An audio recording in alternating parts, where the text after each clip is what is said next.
Hello, everyone, and welcome to episode 89 of the Xbox Hall of Gamers podcast. This week, I'm joined by Keo. Hello, welcome. And Charlotte. Hi. This week, we got a lot of community questions, so we'll probably be spending quite a bit of time on that. We got a lot of games to talk about, and news is a little bit, but it's pretty light. But first, I suppose you can come say hi on Twitch. We've got a few people hang out in the chat here. We do the show live every Friday. We've got Mr. Moonzom in there, who, spoiler, will be showing up in the completions category quite a bit. And we've got Cameron, who also will not be showing up in the completions category at all. Maybe if you finished a game. Yeah, I couldn't imagine. But you can always come and hang out with us. Xbox Hall of Gamers on Twitch is the place to find us. Come say hi. Just come out, hang out in the chat, just get flamed, and then you can reply. And Cameron's just automatically complaining. So, you just don't get that live feedback unless you're live. So yeah, come say hi. Otherwise, of course, you can watch us on YouTube when the VOD goes out, and on your favorite audio podcast platform like Spotify or iTunes or whatever it is the kids use these days. All right. Well, let's get straight into the questions then. Speaking of the moon's on, our first question is here. Hi, everyone. I've got a question for the week. What's your guys' opinion on the new UI on the main screen of Xbox? I like some of the suggestions it has down the rows, but I struggle to remember where my Game Pass selection is at the very top in the tiny itty-bitty icon. All right. I guess, first of all, do you guys have the new UI yet?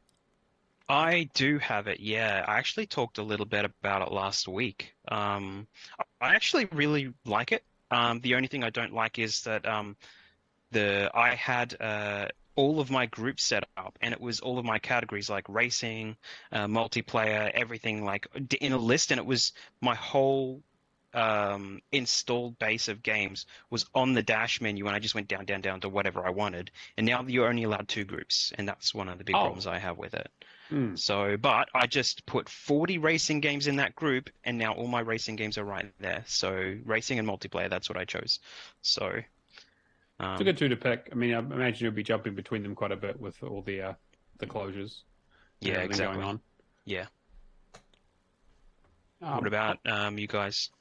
I only got the new UI like a couple of days ago. Everyone has been talking about it for quite a bit, and I was like, "Hey, I'm just sitting here. I don't know what's going on." And then one of the games I was playing, a couple of the achievements didn't unlock, so I was like, "Oh fuck, okay, something's broken." So I restarted the Xbox, and suddenly came back. I was like, "Oh, cool. I guess this is the new UI. I can see more of the background that I never look at, and now all the icons are smaller and harder to get to."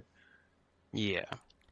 I haven't even looked at it yet, so I don't know yet. My Xbox 2013 one actually had it ages ago because it must have still been in the program.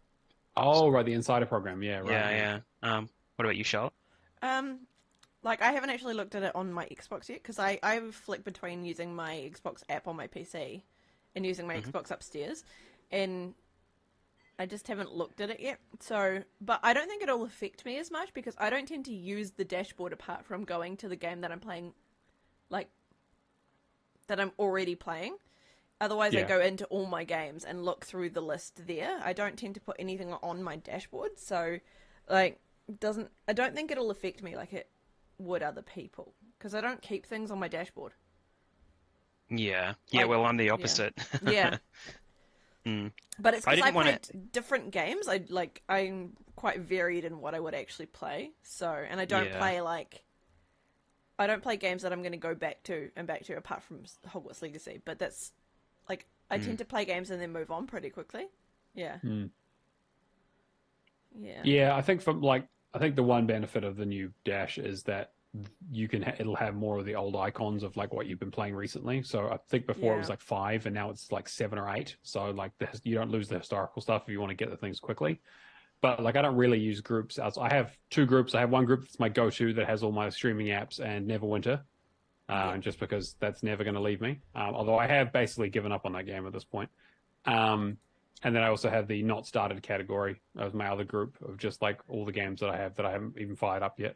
Yeah, I had a Game Pass category, and I can't fit that. So yeah, right. Yeah, I've been using the Play Later as my kind of like Game Pass group, which has been quite helpful. So you guys plan too much. I just have ADHD. Like, who the fuck knows what I'm going to play next? But like, it'll be something, and I'll play that until I'm out of my hyperfixation with that game. Like, yeah, I get you. But yeah, Moonzom, hopefully that answers your question. We got quite a few thoughts about it in the Discord, discord.io/Hall of Gamers. You can come hang out with our community, ask us questions, answer the questions. We've got a podcast channel in there for talking about the show, a general channel, and the general boosting channel is getting quite a bit of use recently with all the closures and people trying to finish games, which has been great. Yes, it's been really good. Everyone using that. So, and we've also been putting some updates in our Gone with Gold event that we're running at the moment as Games with Gold ends, which I know you guys talked a little bit about last week. So yeah, come say hi. We've got another question here from Mr. Shadowless Edge. It says, what feature from a rival platform, Steam, Switch, PlayStation, etc., would you steal to implement on Xbox? I love the note feature coming up with Switch Shift Tab on Steam right now, and would love something like that for Windows games. It's a good shout. I don't know. Charlotte, do you have any thoughts? Not really, because I'm still just slowly getting back into gaming again. So I'm just trying to play things that I enjoy playing. Yeah. What about you guys? What about you, Matt? Yeah. I think the notes feature is not a bad one. I think what I kind of liked about some of the Steam overlay stuff is potentially having guides and things that are just kind of like you can pull up quite quickly without having to alt tab. I understand like on a console that's obviously quite difficult, and guide integration is not something that is really part of the Microsoft ecosystem. I would really like it, and I've said this a few times, I would really like it if Microsoft took it upon themselves to basically steal some of the TA work that happens. I feel like TA does on the you know, the guide and the I mean they kind of did with clubs, but not really. But like the kind of the guide stuff and the I guess some of the stat stuff in terms of like completions and percentages and, you know, bits and pieces. And, you know, like I remember when Snap first came out in the original on Xbox One, and you could, you know, there was a TA app where you could snap an achievement across to see a guide for it, and there was some, you know, app achievements for it and stuff. But now that Snap is kind of dead, that hasn't really got a lot of use. So it would be nice to see some more of that kind of integration, either through TA or through just Xbox in general. Because I feel like Xbox hasn't really done anything in that space in a long time, in terms of like they'll improve the UI like we've seen and that kind of stuff with dashboards, but they haven't really done anything with stats or numbers in terms of completions or achievements or anything kind of achievement adjacent. Well, I actually want the mobile phone app that PlayStation has, because goddamn, that is amazing. It's so solid. Everything you could possibly want in that app is in that app. They have the store, the prices, the play later, your screenshots. Like most of the stuff that Xbox has, except obviously the store, they don't have that these days. But you can basically do anything from it, and it's clean and it's fast, and they're always adding stuff to it. So like they really know that that's somewhere people go. One of the unfortunate things about the PlayStation is they've hidden the trophies.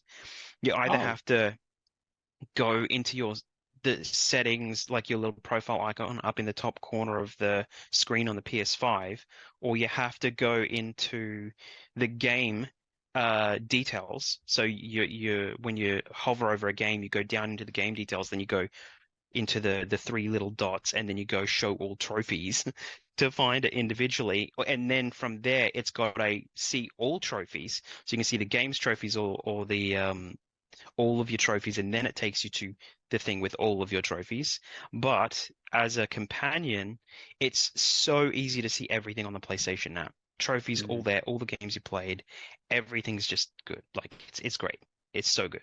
So interesting, because I remember that when they first announced, you know, like PlayStation 5 trophy stuff, they had all that stuff around recording when you get the trophy and things like that, and they were pushing it quite a bit.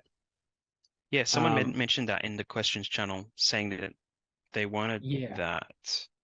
And it kind of feels like it. Like I think they got rid of it. Actually, I think they got rid because it just They have the I mean, you can turn it on and off. Right. So I turned it off because when a trophy pops on PlayStation, you just see this junk screenshot of the gameplay of the moment that you're doing it. Right. Or it records a video of some kind, and I found out that it just took up a whole bunch of my hard drive space. It wasn't going to the cloud or anything, and so the app was seeing what was on the PlayStation, but it was stored locally on the PlayStation. So it took up annoying. I mean, the videos took up too much room. I just deleted everything and then turned the feature off. So, But yeah, I hope that answers your question there, Cameron. We have another question from our guy who writes long reviews on the Discord.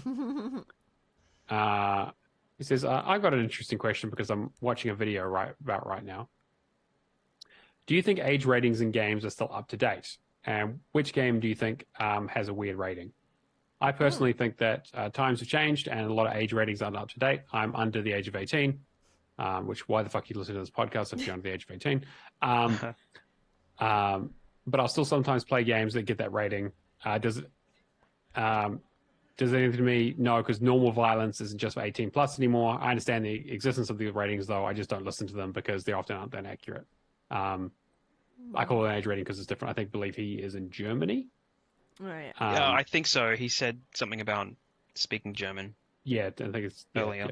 USK is the rating what they've got there. I mean, we're all adults allegedly. So I don't know. The rating stuff is probably less relevant to us as we get older and kind of just the government stops caring about what we consume. But I don't know. Growing up with games, I imagine you guys probably played stuff that was outside of your outside of the recommended range in the same way that you probably watched movies that were probably above the rating that you should have been watching. No. Yeah, no. You're not going to admit to a crime on a recorded podcast. No, because I grew up in a Christian household, and the only games that I really played was The Sims. So, for context, Charlotte was shaking her head for audio listeners. Yeah, I was just reacting to that. So, no. Someone's forgotten where an audio format and video. Hey, it's been a while. No one listens to this fucking show anyway. Okay, that's fair enough. You grew up like I didn't really have access to anything that was outside of that. Although in saying that, I did watch things, but was given permission by my mum to watch Rocky Horror Picture Show when I was a teenager. So that explains a lot, actually. Fuck you, bitch. I think I'm going to bring this up now because before I answer myself, but there was a funny thing that happened when I was younger and I was in primary school, and I was the person that was given $5 or something to go across the road to the Video 2000 store to hire out a video for us to take back to the classroom. And I head over there, right? And I'm the weird little kid that's looking around, and I find the documentary section. So the thing I got was alien autopsies and took it back to the classroom, and everyone's just like, what the fuck? What is this? What are you doing? Why would you put this in front of children? And I'm like, I am a child. I understand. It was given to me. I want to learn about aliens. They let me learn about aliens. The truth is out there. So, well, the truth is out there now, apparently. Yes, now, yeah. Not that anyone cares, but yes, it is. Other than that, though, I was a little bit because I worked in retail selling video games for a very long time, specifically that department for about 7 years. And when I was in Queensland, I was there while they introduced the R18 plus rating. Right. So it was kind of trying to teach parents that things have changed is really, really hard. And just trying to say, look, Call of Duty is an MA15 plus game, but this is an R18 game. In Call of Duty, you can still do this. And I was making silly examples well, this Call of Duty Black Ops scene, well, you can leap up from the water in one of the scenes and, gut someone like a fish. I mean, it's just like trying to put the shock and horror in there on the parents just to go, like, there's some stuff in this game, the Viet Cong level was, Yeah, for sure. Yeah, so stuff like that. So I wasn't sure if that was the context of what the actual question was. I guess so.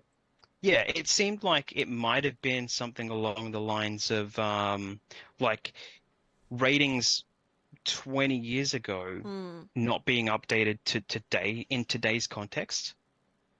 And I definitely feel like like that just kind of happens over time. We get desensitized to, especially violence. I mean, sex is kind of maybe something a little different, especially in Western countries, right? I think it's still definitely a hot button issue when it comes to video games. Playing a game for you if you want sex. Wow. So yeah. And the Moonzon points out Bramble the Mountain King has an M rating and is way more graphic compared to the original Mortal Kombat, which I agree. I think that game was really, really good. But there's some really fucked up stuff. Like there's really adult stuff in that game. It is very much like the game is told very much like a Norwegian kind of like grim fairy tale. Very much like, hey, you're gonna like. There is stuff around like child death and like suicide. Thing as most books, though, right? Like there are books. Like there's one in particular that I know of that is basically just fairy smut, and there is graphic smut in this book, and it's a young adult's book aimed at under 18s, and it's like, well, yeah, but I feel like it's not recommended for them. If you go and try to buy it as a 16-year-old, they'll be like, huh, no. But I still feel like that a lot of, like, this has always been the case with new media, right? Like, we've always had the thing where books were the thing that were corrupting the youth, and then it was rock and roll music, and then it was movies, and,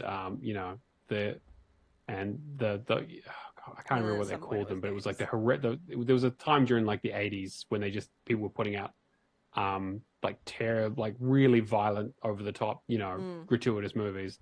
Especially in the UK, there was a whole thing about it. They actually made a movie based on it that was actually really interesting. I'll see if I can dig up a recommendation, put it in the Discord. And now it's kind of video games, right? And I think it's because like with each individual thing, you're kind of adding to the medium where it's like, books, it was like, okay, you can describe something horrible, but it's like it's still a book.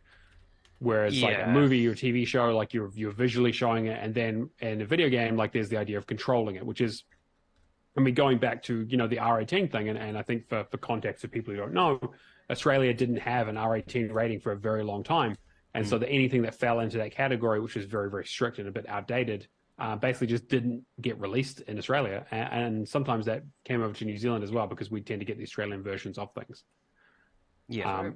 And so, like, GTA was always the hot button issue of like, hey, like this is an R18 game. You go around and literally murder people, and like just completely willy nilly, and just like pull out a gun in the middle of a street and just mow down civilians. It makes me wonder about like Saints Row the Third.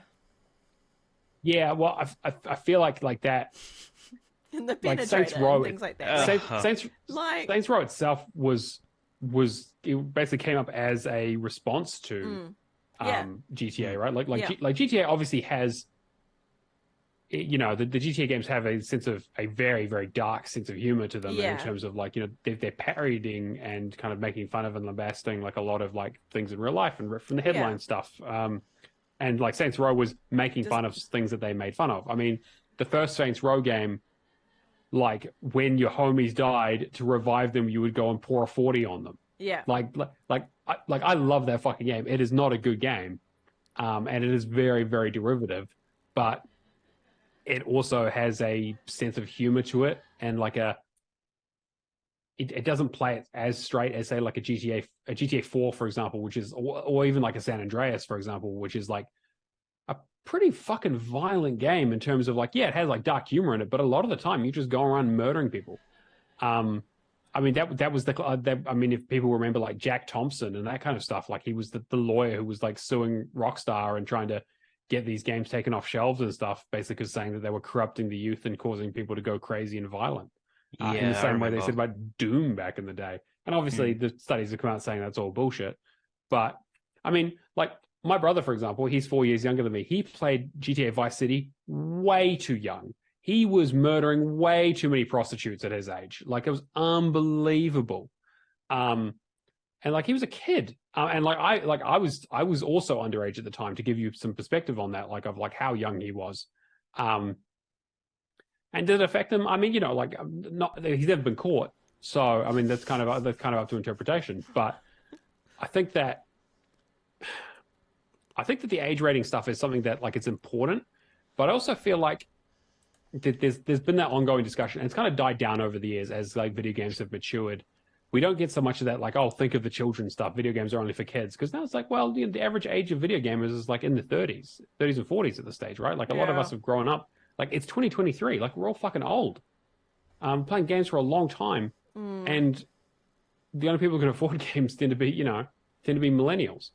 Most of the trouble I caused was before I had video games, and then I settled down real quick. I'm like, I'll just sit around and play video games. Yeah. So, it kept us out of the public. Yeah, exactly. Yeah, parents shutting me away. Exactly. Yeah. Just putting the lock on the door, and so you can't get out. And you're like, oh, that sucks. I guess I'll just eat my Cheetos in peace. Yeah, and then you can but like most millennials, you just play a lot of The Sims and just. Just live put them all in basements of, and like in basement dungeons. Exactly, yeah. It's funny, we've gone to the point swimming pool. where they're no longer hiding adult jokes in cartoon shows. They're just blatantly showing the adult jokes. Yeah. So I think it's because they know that the adults are going to be watching at the same time as the kids, so they have to like give them something. It's like when Cartoon Network went after dark. Yeah, like Adult Swim, and that's true. Yeah, I mean, like, I fucking love Harvey Birdman. And I feel like people, and this, I'm sure every generation has said this, is that the next generation are way less puritanical and way more desensitized. I mean, I guess it depends on how you look at it, right? Like, we're either more accepting and understanding and kind of less worried about this kind of stuff, or we're massively desensitized and psychopathic and gonna cause a downfall of society. And so I feel like the ratings should definitely change. And there was also some discussion around, like, should we go back and update the ratings for old games? And obviously, like, practically, no, it's impossible. But I guess it's a good question. Like, if you look at a game from like the 90s and that got like an M rating or like an R18 rating or something along those lines, like, would that still get the same rating today with the same? I think curious. You brought it up, where you said that they're re-releasing remasters and stuff like that all the time. I don't see the ratings change too much when they do that. So. Not really, right? I mean, that would be the only time I could see them changing the ratings is when the remaster comes out, because that would then have to be re-released with the current rating, right? Yeah, because it's a new release. I was mostly being a dick with that comment and the fact that the game industry hasn't had an original idea since the last 20 years. But it's still, that's like the only real valid reason that something would get a re-rating, right? Yeah. I mean, like, I'm thinking about things like Dead Space, right? Which is like, when it, is a very fucking violent game. Like, is like, I mean, it's a horror game in many ways. And just like, you see horrific body horror and Cronenberg shit. And like, people getting ripped apart and like, spines coming off them and stuff, and just, I mean, cool as fuck. But like, yeah, like I can imagine like if that gets an R18 in, what was it, 2013 when the original one came out? It's like, does that still get an R18 in 2023? And it's like, well, partly probably yes, because the violence is even worse now potentially. It looks, the graphics have only gotten better. But I think overall the sensibilities haven't changed all that much, at least in the video game space. Like, I think there are still some hard limits. Like, you don't see, like the violence front is kind of like, we've been there for a long time, I think. I remember when God of War 3 first came out on the PlayStation 3, and like when the very first part, I think it's Helios. I need to remember who it was. Like, there's a whole thing where you fight him and you like literally like rip his fucking head off and use him as like a shining a beacon, because it's like, eyes light up. So he uses them as like a torch. That's not the God of War scene that I was thinking of. No, that is the other thing. Well, I mean, the other God of War scenes are in every single. Yeah, it's in every single one. So it's like. Technically they've been censored because now you just ferry around a child. So it's true. Yeah. I mean, but I just remember, like, you know, like there's a part like you fight like a centaur and like you knock him over and then you just like take your blade and just like literally just gut him and like viscera comes out and you're like I was like, wow, like again, this was PS3, so we're looking like early like 2007. My favorite Duke Nukem cutscene happened to be one where you ripped the head off an alien and shot down its neck. Yeah, that's to be fair, it was very funny. That was very good. But exactly, so like it's nothing new, right? But I feel like maybe the level of fidelity has got to the point where I'm like, actually, I don't really need to see that. That's actually maybe a little too much for me. Yeah, it's a little. And then like on the other front, like you mentioned with God of War, I mean, yeah, God of War used to be famous for having like at least one sex scene in every game. Which again, like in other video games was fucking. I mean, fuck, there were QuickTime events, which is another whole thing. But like that kind of hasn't really. Yeah, like in the way that like, you know, like TV has gotten very fucking horny over the last few years, you know, like it feels like video games haven't really, and I feel like maybe I wonder if is there just a delay there? Is there just not an appetite for it? I mean, there's an appetite for it. Well, it depends on how much anime you watch, really. So sure, and where you spend your time on the internet. So that's fair, but I think there's a difference between like fan service and like, you know, like I think. But I get your point. When I say appetite, I don't mean from the consumers because true. Yes, the consumers definitely have an appetite for it. It's actually. I mean, you look at Baldur's Gate. Done. Baldur's Gate is a fantastic example. Like some of the spoilers I've already heard about is just fucking hilarious. Yeah. I have friends who are playing and created Barbie and Ken. It's amazing. I'm so happy for them. I'm very excited to play that when it comes to Xbox, but it probably won't be until next year, unfortunately. Yeah, I'm debating getting it, but it's like $100 on PC, and I don't know that's... Oh, your PC would probably be able to run it. Oh, no, my PC would run it. My PC would run it fine. It would be the only thing I can run on my PC, but 250 gigs of game later. It's a big game. But it's like there's that. But I guess when I mean from like a appetite for it, I mean from like publishers and developers. Yeah. Like, you know, like I maybe there just isn't the like, you know, they don't really see the benefit of adding a bunch of, you know, horny stuff into games, especially when things are still sold on like storefronts that can control those things. And it would restrict the market.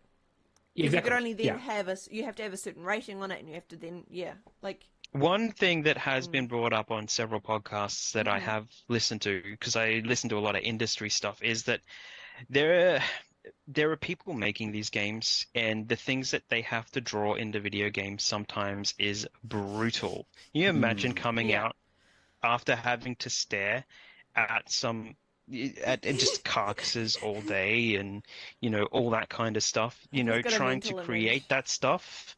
You know, it's got to take a bit of a toll on you. You spend months and months on some of these things. So, and how much fidelity do you want? And how much do they have to put in to make it that way? I guess you get sick of it as well. And then you'd be like, well, like, do people we've got a new Mortal Kombat coming out, and those fatalities look even more horrific than they ever have, right? Like, I'm excited because it's fucking, like, they do it so over the top that it's amazing just to see what kind of weird shit they come up with. But, wow. Yeah. Yeah, I'm surprised they actually showed some of that stuff at the Keighley event, whatever that last one was that happened.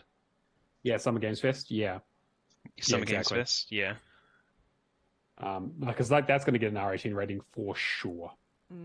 Yeah. Well, it will probably in Australia, and like the funny thing is, like an R18 rating in the US is basically a death sentence because most stores won't carry a game with that rating on it.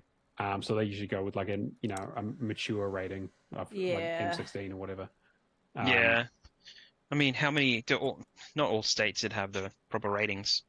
No, well, I think they were both because it's PEGI in the UK, and then I can't remember what it was in the US. But yeah, I mean, there's a whole discussion to be had about like rating boards in general and who mans them and all that kind of stuff. I mean, if you're interested in that, check out the. There was a really, really good documentary back in the early 2000s around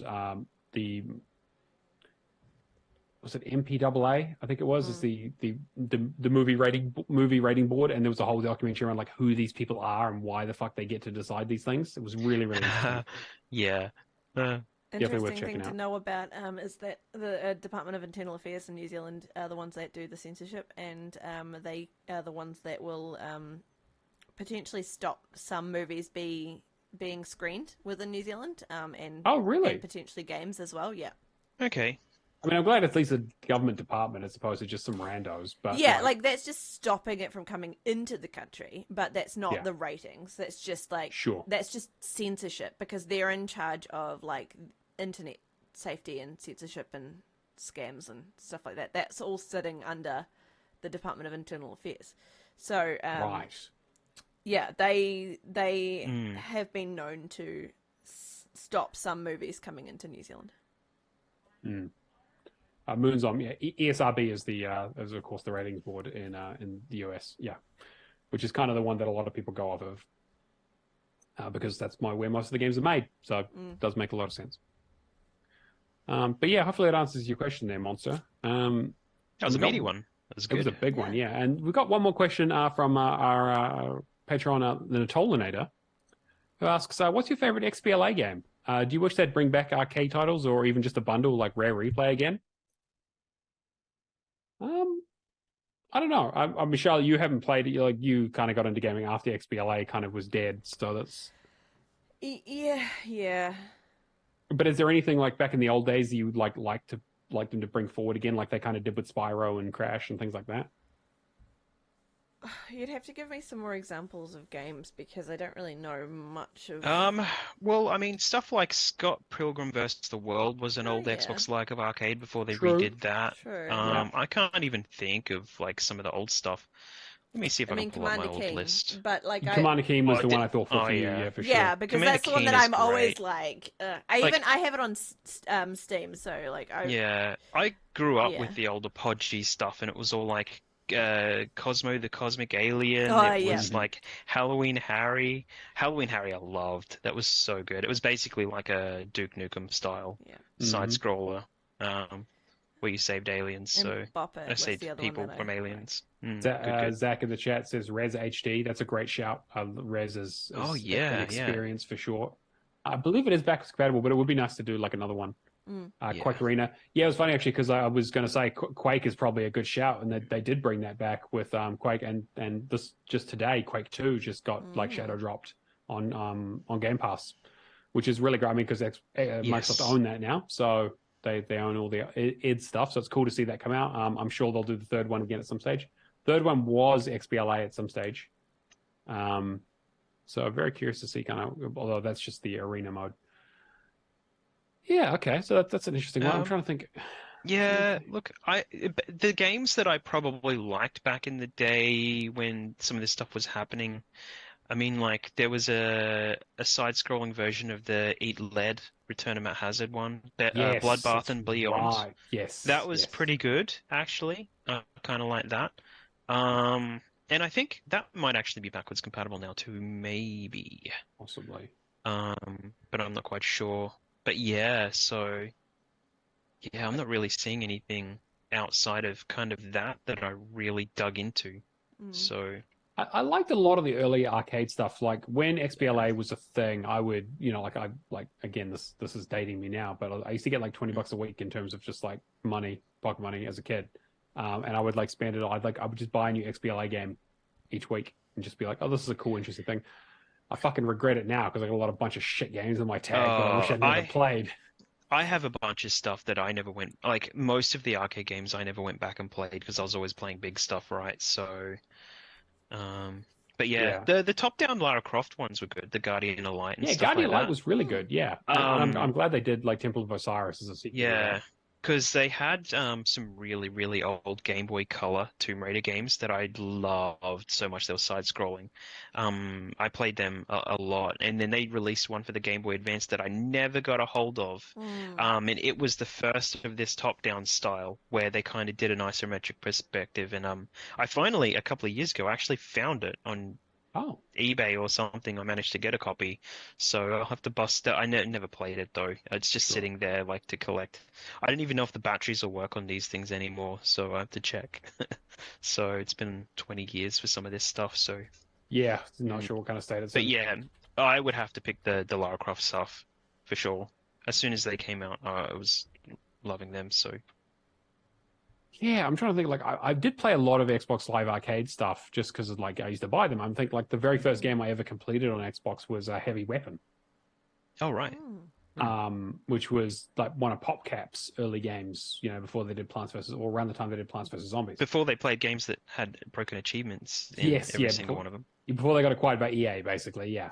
Yeah, I think most of them are better now, so... Yeah, that's true. They kind of cleaned up their act a little bit. Yeah, so like, I really, like, their game was quite difficult, or at least, I'm probably, if I went back to it now, I'd probably be okay at it, because again, I was like 15 at the time. Geometry Wars 2, Fallout says in the chat, is a great shout for that. Yeah. And one that's on everything, but not necessarily an Xbox Live Arcade game. Plants vs. Zombies did shout out as well. Yes. Because that was good too. Yeah. The second one, unfortunately, not so much, but... I'm just trying to think. I was trying to look at my game collection in terms of like stuff that I played back That's in the pretty day. much what I was doing. I went to the back of my list and I'm like, oh shit, I've got to get past all these Game Pass games before I find that stuff I actually played. There's a lot of old stuff on the 360 that I'm just like, oh boy. Because I used to play a lot of trash. Like I remember, I don't know if you remember, there was a game Eats Showdown, and it was a whole thing where it was like kind of like Lemmings, where you had to like direct a little dude by putting like little obstacles in front of him to make him jump and do stuff. Oh yeah. Yeah, I never played that one. Yeah, like I only ever played the demo for it, but it was. I'm just like looking at my like live arcade games of things that I have finished. What else? Other than that, I'm going to go back and play Limbo now that it's on PC again. Game Pass. Fuck, I need to do that. Yeah, I mean, like if you're going to give anything the cake, it would be Limbo. Yeah. I never played Inside, but I need to. Inside is fantastic, and it doesn't have a bullshit achievement. Yeah, David brings up Braid. Braid is exactly the game I was thinking of. Actually, that was probably one of my first actual Xbox Live Arcade completions. So I still haven't finished it. That last achievement is brutal. I remember the scene. It's playing back in my mind over and over, like literally in time, over and over. Yeah, that tiny little section of the game that was actually really bad. The end bit is I remember that game being really, really interesting. One other game. Echo the Dolphin.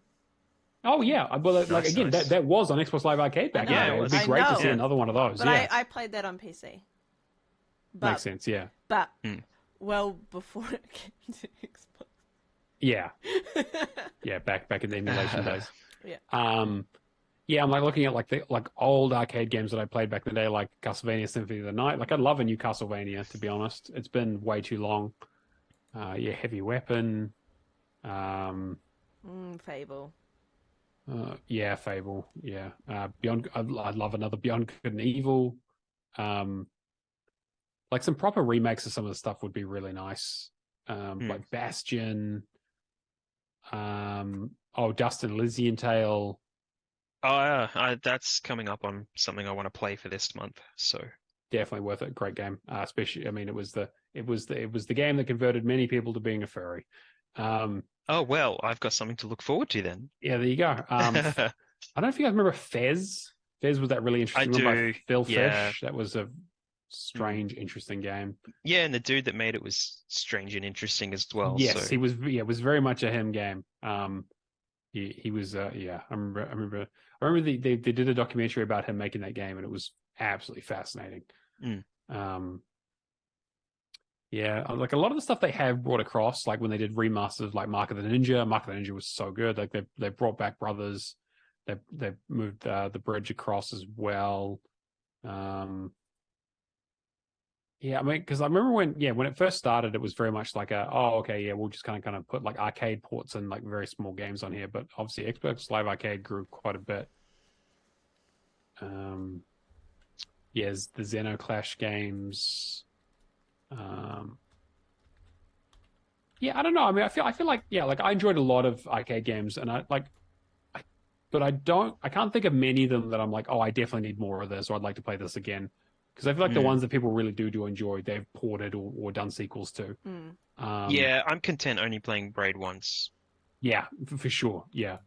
The More, which was Twisted Pixel, the guys from Explosion Man. I love that game. That was one of those games I was like, oh, this looks interesting. I'm going to play it. And I absolutely loved it. It's such a cute game.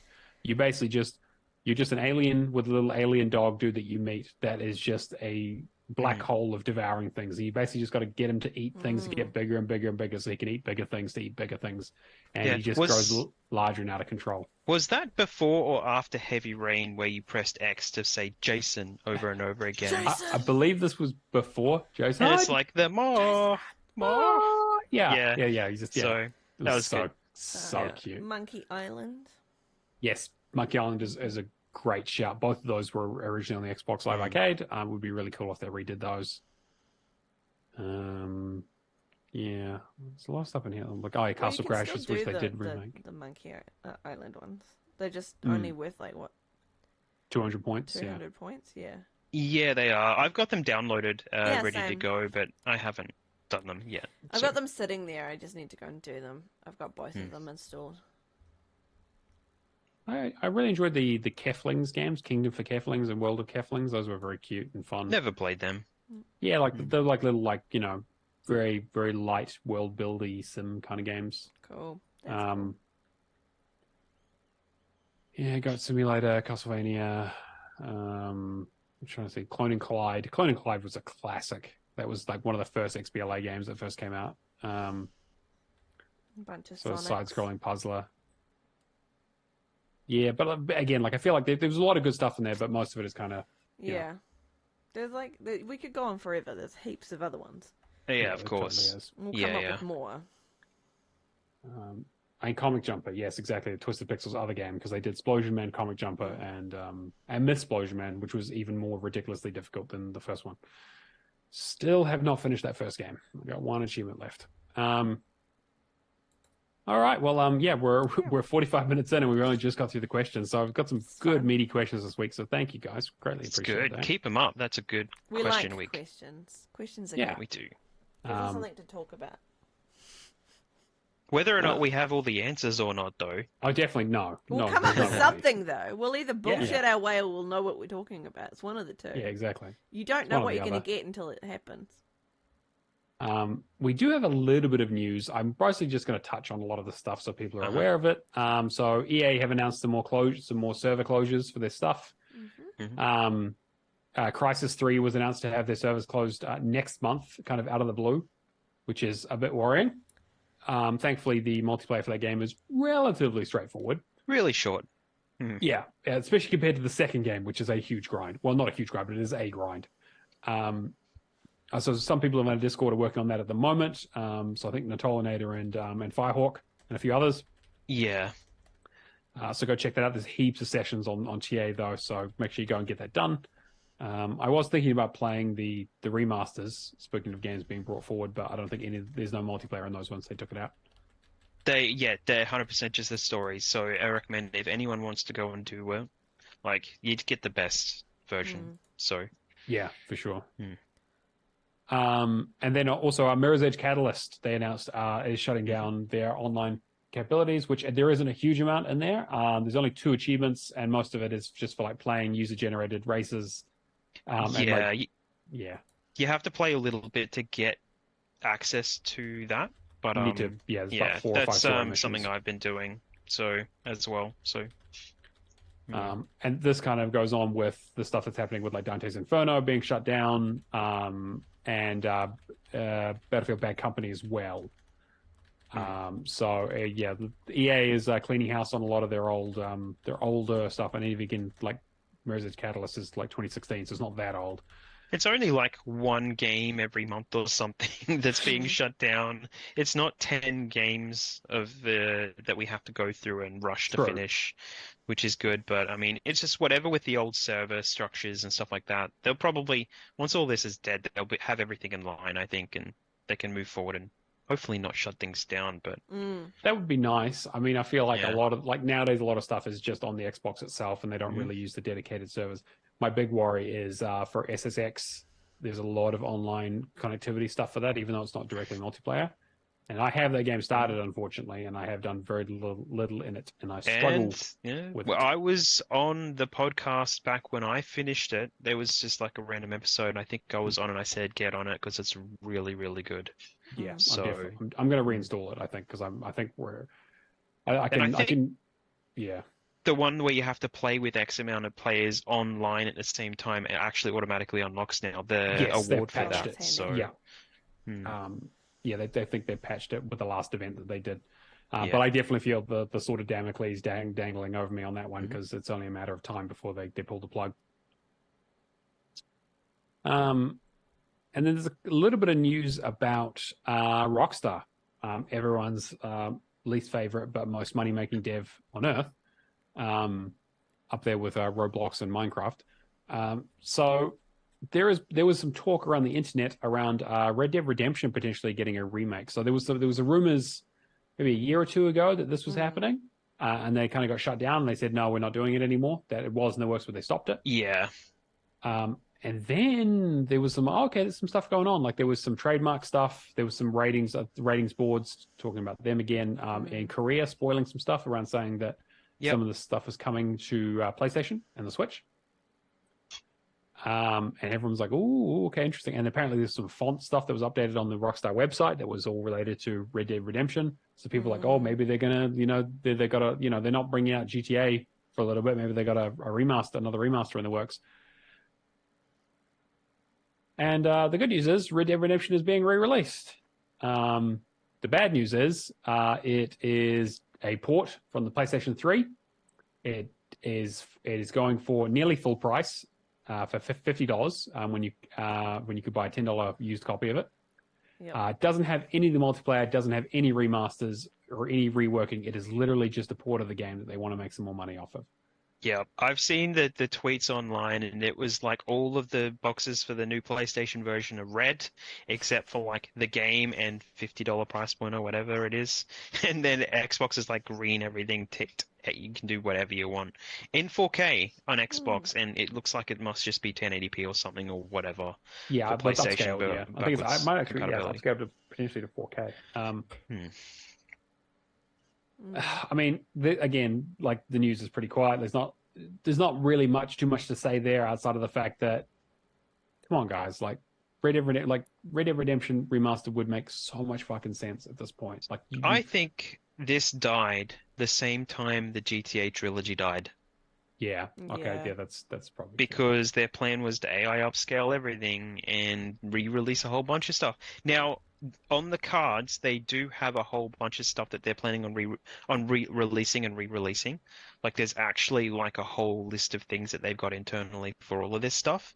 But obviously, this is the first major drop that we've got from that. We don't know what else is coming. So. And it could just be, I don't know, table tennis backwards compatibility for the PS4. I don't know. Rockstar Table Tennis is an amazing fucking video game, which is a very weird thing to say. But they did make quite possibly the best table tennis game of all time. Yes. Well, the only one. Yeah, they win by default. Yeah, there aren't any other ones to play. But but to be fair, that doesn't mean it's any less good than you'd expect. I don't know. I mean, like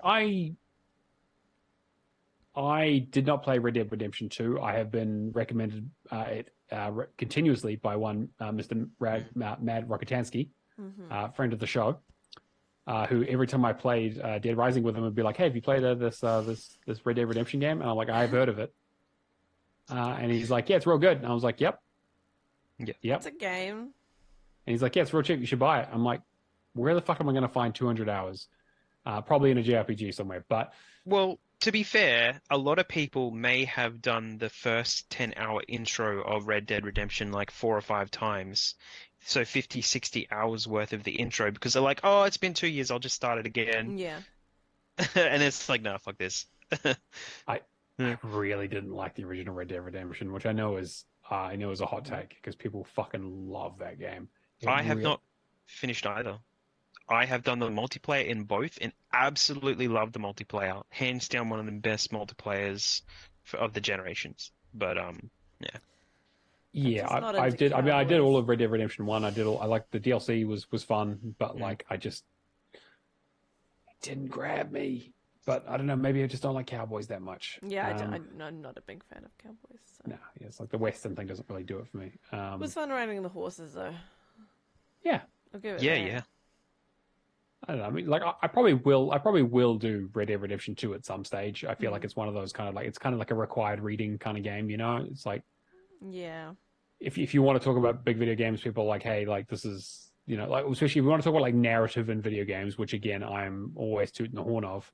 Like, that's one of those games that people say is like, hey, like, this is where fucking stories, like, this is like, that is the thing Rockstar does better than just about any other developer, is that they know how to tell a fucking story. Yeah, and they have a button for getting the horse to shit on command. So there is that too. That yes. is actually okay. It's like giving you the option of like petting a dog.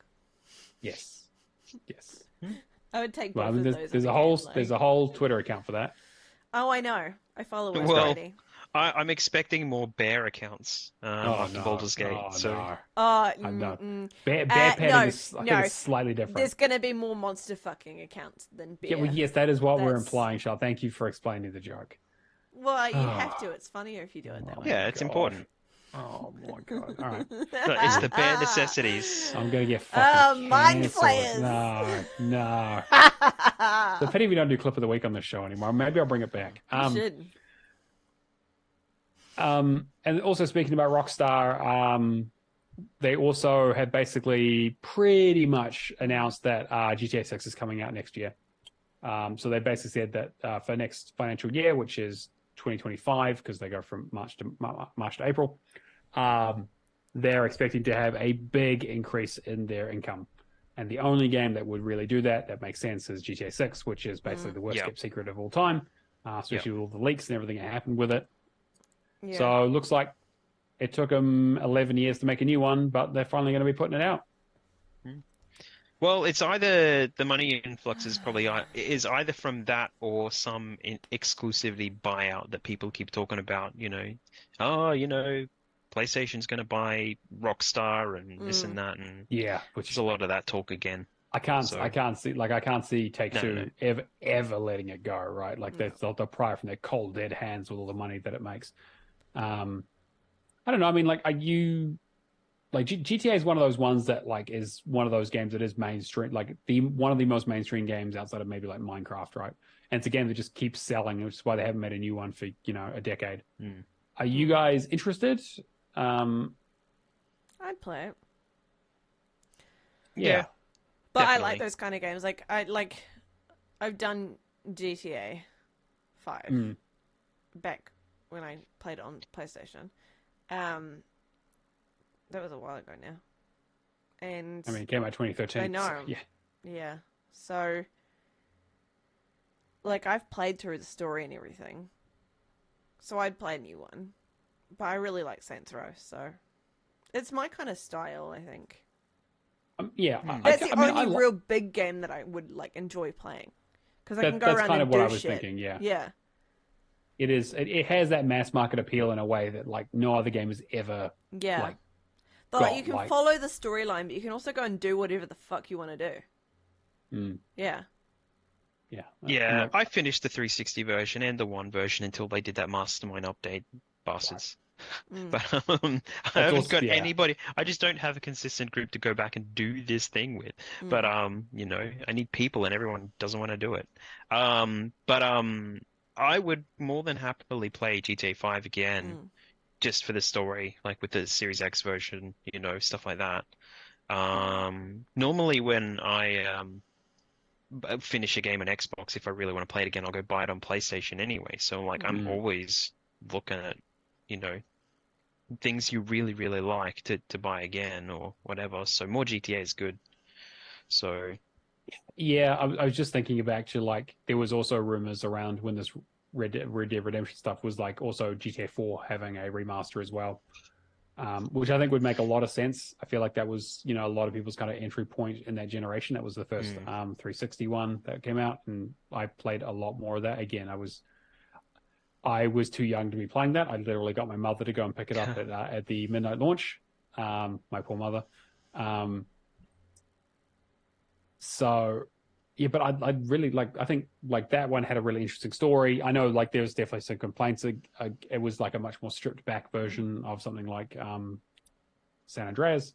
But I played pretty much all the GTA's, so I'm very curious to see kind of what 6 is. I I do consider like going back and doing 5 because I did the 360 version and thinking about maybe just going and doing the Series X or One version. But like you said, yeah, there is that mastermind stuff. There's a lot of updates, and the online stuff just will not die for that game. Yeah, and if you never carried across your profile from the 360 to the one back in the day, then you won't really be able to do it now and unlock all the multiplayer stuff, so you don't have to do it again, you know? Yeah. So, because that's what I did, and I don't care about the multiplayer past whatever I had to do in that game. Like, I don't need a playground, so the story is where it is for me. So, um, what do you think GTA 6 would be, though? Because, I mean, they talk about like it's all current social issues and all that kind of stuff. Sure, So we've come a long way since the last 10. The last like 10 years have been a big fucking 10 years. Yeah. Yeah. So it's all like the last 10 years, I guess, is mostly identity. People, expressing themselves and all kinds of stuff. So, you know, so. I believe, if I remember correctly from the leaks, and again, like none of this is confirmed because the game doesn't technically exist yet.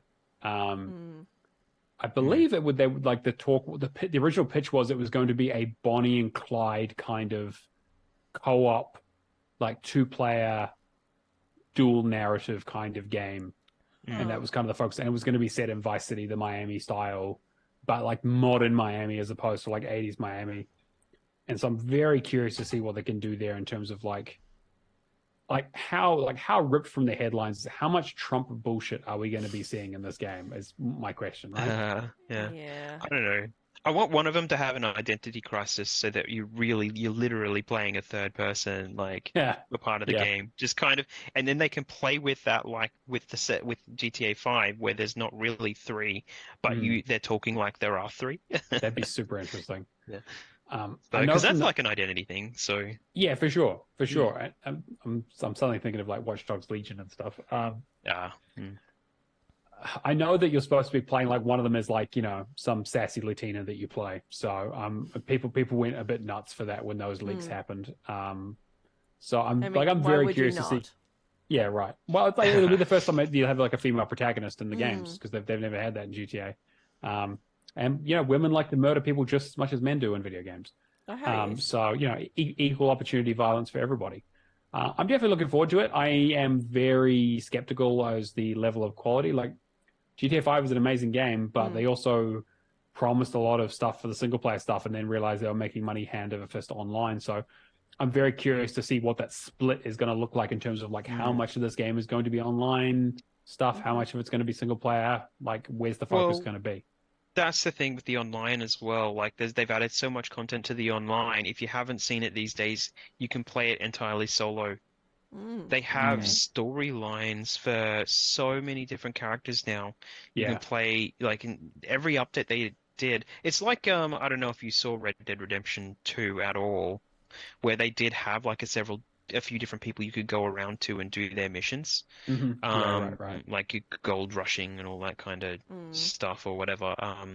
They really went all out with GTA, and they've done that with everyone. So every single character you could know.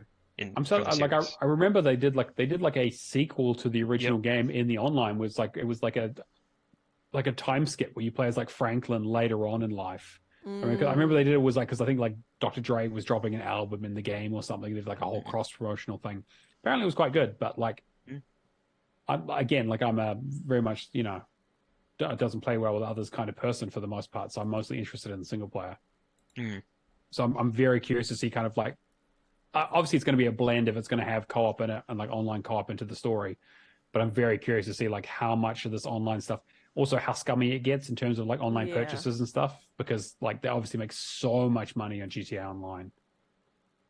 And like David points out, remember when it took them 5 years to put heists into GTA Online? Exactly. Yeah. Yeah. Oh. Speaking of co-op, There was an interesting little story that went up on TA yesterday, actually, talking about Avowed, which is, if you don't know, is Obsidian's. I don't want to be too reductive, but is kind of their Skyrim style game that they're building. They're sort of first-person fantasy set in the same world as Pillars of Eternity. Their kind of fantasy universe. Looks really, really interesting. Kind of went dark for a long time. We saw our first sort of gameplay of it at Summer Games Fest, I believe, or around that area. Yes, and, actually, yeah, I think. Apparently, the game was originally supposed to have co-op and supposed to be kind of like a larger multiplayer experience. And they kind of over the years they're doing, it's their 20th anniversary for context, and they've been doing some videos and kind of behind the scenes stuff. And they sort of talked about like one of the things they really pushed for Avowed was it was going to be multiplayer. Mainly because like when they were trying to pitch the game, they were looking for like $80 million, like it needed to be bigger than like just a 20-hour single player experience. But they kind of realized that it was kind of the wrong decision, and also that like adding co-op to the game kind of didn't really work out, and is also not really what Obsidian's known for. I mean, if you ask people like what Obsidian's best game is, most people are probably going to say Fallout New Vegas or something, like a very, very single player RPG. And yeah, they kind of and again, like I'm excited for that because like I'm very much a single player person. I'm very interested in Avowed, but I wanted to kind of get you guys' kind of opinion on how you feel about co-op in games in general. I mean, there's that kind of thing. There's kind of that discussion around of like, what is that new game that just came out? Was it Atlas Fallen or something? That has co-op in it. I saw a review for it this afternoon, and it was like, like co-op maybe improves this game, but co-op probably improves most games because most games are more fun with other people, right? As opposed to playing by yourself, right? Like even sweeping and cleaning is more interesting, more fun with your friends. Yeah, Bulbasaur says, as a single child, co-op really impacts me. I understand. I had a brother, but he was more interested in ice hockey. So yeah, that's true. I don't know. What do you guys think about like co-op in general and that kind of stuff? Charlotte, you've played a lot of co-op, like really good tight co-op experiences, before you. Yeah, I have. Yeah. Because I've had a few different co-op partners, and like there's a couple of games now that I'm like started co-oping with people, and I'm gonna have to change my partner, who I play that with now. So it's gonna be interesting to see how that goes because it might be a different experience. But like I still think some of my favorite people to co-op with is like when I've co-oped with Matt. That's been pretty good because we just joke the whole time. But I don't take games very seriously. Probably should, but I don't. We had a great time with Saints Row. Yeah, that was great. I just went around whacking people with the penetrator. Like I loved that game. Like it's so good. And like I've done a few games with Mike now, and that's really good. So like we just go and do it. And like it was good because we started off playing Nobody Saves the World, and we both hated it. Like hated it.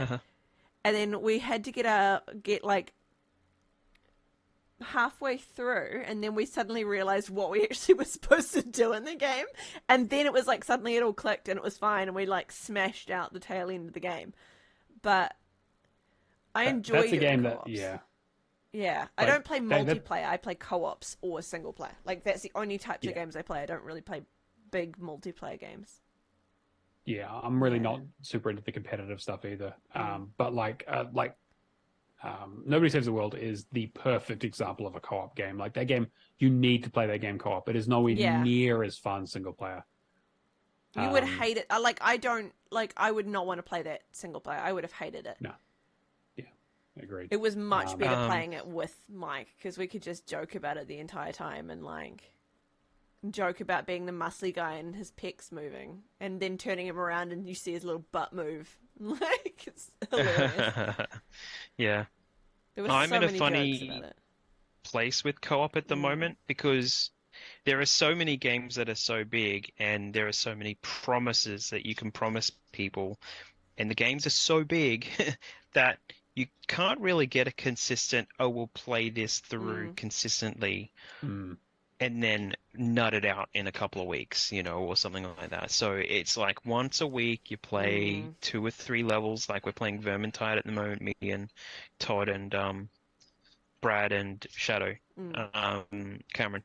And like we're doing 3 or 4 levels a week, and that game's going to take a very long time, like 200 something hours, and it's once a week. Yeah.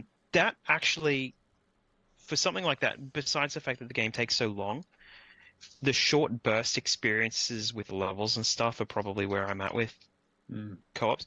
The idea of doing 50, 60 hour games in co-op with a full party of 4 at the moment just shits me to tears. It's a big commitment. Do not want to go and sit down and play with 4 people that may not be in the same on at the same time every week. Stages as well, and like exactly, life gets in the way. Like that's why I can't do big games like that because I just don't have time. Yeah. So I mean, the ideal mindset for that kind of stuff is that you do what you do in single player, and it's like, oh, if you want to jump in and do some co-op, you can just jump in and do some co-op. You just do a level here and there, you just jump in and you do stuff together. It doesn't really matter where everyone's at. You're just going and doing it, and then you're leaving, you go back to doing your single player stuff. Yeah. Like the idea of just waiting for somebody else before you move on, and then they get shitty or something because you moved on too far. Yeah. It's just, I'm over that stuff. I just want to get in, have a chill session, then just go and do everything else myself. So yeah, I think. Yeah, I haven't done a lot of co-op recently. I mean, famously, obviously, Cameron and I have been doing Halo Wars 2, although I think we've finally just kind of given up on that after doing the same level 3 fucking times in 3 sessions and getting fucked an hour in. So I think we're probably just going to continue that single player because it's just too much hassle otherwise. But like recently I did Minecraft Legends with Aftos, and that was a fantastic co-op game, and that is a game that it works so much better in co-op. Partly because it's way easier and the enemies don't scale that much. But partly it's like 4-player co-op, but you can play it single player and it doesn't really matter all that much. That the game doesn't change all that much. You just have kind of like a better time. Okay. But I also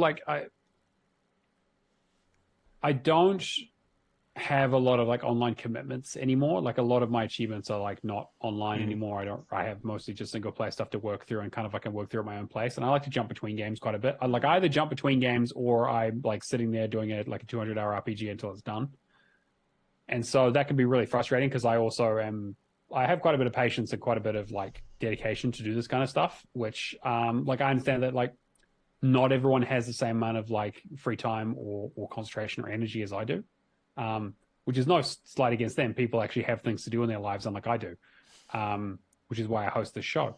But like, it's a hard ask to be like, hey, let's like you said, Kia, like, hey, let's get a group together and do this game every day for 4 weeks, and it's like, and also potentially doing the same content over and over again. I mean, like I'm really looking forward to playing Remnant with Brad and Cameron, but I'm going to imagine that scheduling that and actually getting through it is going to be quite difficult. Yeah. So I mean, like the Xenomess in chat brings up a point that I would have a bad time with the raids in Destiny, but that's the stuff that I want. I want, go in, consistent goal, go do the stuff. I want the people that will do it, that will want to do it. But it's like the raids are the short burst content that you do consistently. Yeah, before you go back to do your own. Yeah. And the nice thing is that you can do the other stuff around that yourself to get gear and level up and things like that. Yeah. So because I mean, so some of the other I guess people that I've played with want to do so much together that you're all not getting to the end. Yeah. When you really, in something like Destiny, need to push to the end, everyone needs to get all their gear, and then you can go and effectively do content together. And it's about getting to the end of the game and then gearing up and all that kind of stuff. Because when you're at the end of the story, all you're doing is running missions. And that's like, jump in and do the missions together. One mission here, one mission there, and you're good, right? But and like I'm more than happy to drag people through stories if I have to, but like some of the worst experiences are like when you get bumped down to somebody's level and you can't just, push through. Yeah. And then you have to slog it out. So, but yeah, I'm 100% in for any Destiny raid content and all that kind of stuff. Destiny is probably the perfect example of the content that I want because it is primarily single player with you jumping in at any point and doing any kind of content. So, yeah, but yeah, I don't see any of that happening with Avowed. There's no reason why we don't know anything about the game for starters. Like, how much have they actually shown us? Nothing. So, Yeah. like, we don't know what it's going to be like. And if you're going to have an experience like that, you're going to Elder Scrolls Online. So exactly, that's kind of where I was thinking. I was like kind of trying to split the difference there. I don't think it's going to work out super great in terms of game design. Yeah. And we've got now we have Final Fantasy 14 to look forward to is now coming to Xbox. They just announced, so yes. I'm very excited for that. Yes. I forgot about it last week in the news. It didn't even come up because Cameron didn't add it to the news segment. It was the biggest thing of the week. Yeah, I couldn't believe it, so I wanted to talk a little bit about it this week. Just mention it that obviously that came out, that got announced finally after all these years. It's coming to Xbox. And I'm probably gonna be playing it. Yeah, that's okay. You're gonna be playing it. There's no probably about it. Like, so I was saying last week that basically where they're at with the game at the moment, you've got the base game and 2 expansions, and I think up to level 70 that you can play for free. Okay. Which they're planning on adding, I believe, the next 2 expansions, or maybe at least one, because I believe you can go up to level 90. I think the Stormbringers, I think, is the next one that they're adding. Yeah, so Shadowbringers is the one before the final. So they'll bring in up to Shadowbringers, and then you've got Endwalker, which is the expansion that they're on at the moment. And then you've got 7.0, which is technically the reset because they did a 10-year storyline, and they're done with the storyline, and that ties up at the end of the next patch. I think maybe 6.5. I'm not too sure about that because they have to drag it out after that to the release of 7.0. And then because that's a brand new story, that's the onboarding point for new players because it's like, oh, you only have to play this story. But you can play the base original game and at least 3 expansions up to level 80 or whatever it is for free. You don't have to buy the game. A lot of content for a very, very long time. It's not a time-based thing, it's a level-based thing. Once you start getting to level 80 or whatever it is with your characters, basically your loadouts and your builds and stuff like that are based on the different classes that the game has, like warrior and monk and all that kind of stuff. You just don't get that character to level, like you get them to like 78 or something and you go do a different class. Because I think once you hit that end point, you pretty much have to start paying, I think, as soon as you hit the level. I don't know because I'm paying for it now anyway. So my biggest recommend is don't go and buy the game. Play all of the old content because you can play so much and get your characters all up to date because the new game has like level 100. You can't... I'm assuming that they'll let people start playing, but I just don't know if you have to be level 100 to start, like level 90 or so to start playing. I think it's capped at 90 and it goes up to level 100 by the end of the expansion. Right. So, do you need a level 90 character to start the game? We don't know that yet. They probably may give some away because I know they did some stuff with like potions so they could level you up immediately, right, and skip a bunch of stuff. They might do a choice. Yeah, either start at the new story at level 90, new character. At that point, you're buying the game because that's where you're starting with the new content, or you go back to the old content and play the old content. So, I'm very curious to see what the achievements look like for that. I will tell you what the achievements look like because they're updating it every single patch with trophies right now.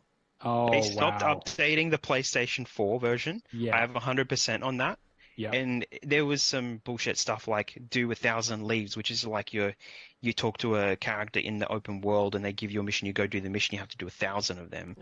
And then you have to do like 1,000 open world events like kill random notorious monsters and all that kind of stuff. They upped that to 3,000 for the PlayStation 5 version. Jesus Christ, okay. And then since then, they've added trophies every single patch. And one of them is collect all of the triple triad cards. You need Oh like my God. well, Okay. it's like up to a certain point, so it's like 265 of them or something like Yeah. that. And they're adding more as they add new monsters and stuff like that. Yeah. I'm nowhere near any of that content. I've created a second character to go on the EU servers that they added when the expansion came out for Endwalker, and I've spent the whole time. I actually bought a level skip up to the current expansion, and I'm trying to get a character leveled up.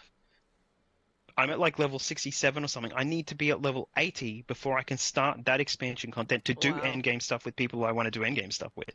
And that was a year ago. Maybe I'll play this on another tag because that sounds like absolute hell, to be honest, as much as I enjoy the game. It's going to be very hard for even me probably to finish because I'm not even playing it as much. I play mostly on Xbox with my mates. So, the group on PlayStation with Final Fantasy 14 is completely separate. Yeah, right. So, But so even if I touched more it, than happy to play with people. I'll get people going in Final Fantasy 14 if it brings people over. So, All right. Well, I'll quickly touch on the Game Pass updates. Recently releases, we've had a short hike, which I'll talk about. Broforce Forever is now coming to Xbox. It was on PC originally. Still has one unobtainable, unfortunately. Limbo is now returned, as Kyo mentioned earlier. Yeah, PC as well. Airborne Kingdom has just come to Game Pass. It's only been played by like 300 people on TA, so it's an interesting get. It's got some DLC to it as well. Pretty high ratio. I'd be very curious to see what people think. It's a really nice looking city builder. And then today they just shadow dropped Quake 2, as we mentioned earlier, which is really interesting. I believe it's because QuakeCon is on, which is a good announcement. Apparently quite simple. Like the original Quake re-release, it has console commands on PC, so you can probably finish it in like an hour or two if you really want to. Cool. But all the achievements are just for playing through the campaign, so pretty straightforward. And then for August, we've got Everspace 2 coming to consoles next week on the 15th. We've got Texas Chainsaw Massacre on the 18th. Be very curious to see if they fix their achievement list.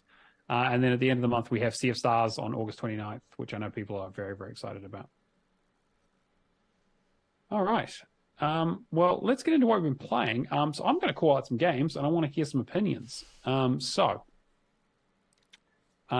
to hear about Marquette. Because I played this a couple weeks ago, and I'm very curious to hear some thoughts. I've only just started it, so... I've not played it. So what are your thoughts so far? How many hours have you put in? I've done like eight achievements out of 22. So That's pretty good. I'm trying to do like the cleanup as I go. So like I'm trying to do the speedrun achievements each level. So I'll go through and get the achievement for the level or any like additional ones that are there. And then I'm trying to go through and get the speedrun while I'm there, so that I'm not like having to go back through the game again. And it means that I'm like then memorizing that level to then get the speedrun. But it's nice that the speedruns are only per chapter. Yes. And not per game, because those are the ones that I hate, because I struggle to get the speedrun on the entire game. Like that's really, really, really tough for me. But like I like the music's really nice and it looks pretty. It's just a little bit glitchy. Like I've already run into 2 separate glitches where like the bridge fell into a hedge and just was wedged between this hedge and the middle of it, and I couldn't pull it out. So I had to restart the level, and then like there was another one where like something happened and I like jumped onto a fence where I wasn't meant to be able to jump onto the fence. And it kind of just was like, nah, you're not doing anything for me. You're not even moving. And so I had to restart the level again. Aside from those things, I enjoy it. It's just a little bit confusing. If I didn't have a walkthrough, I'd be screwed. I wouldn't have a clue what I'm doing.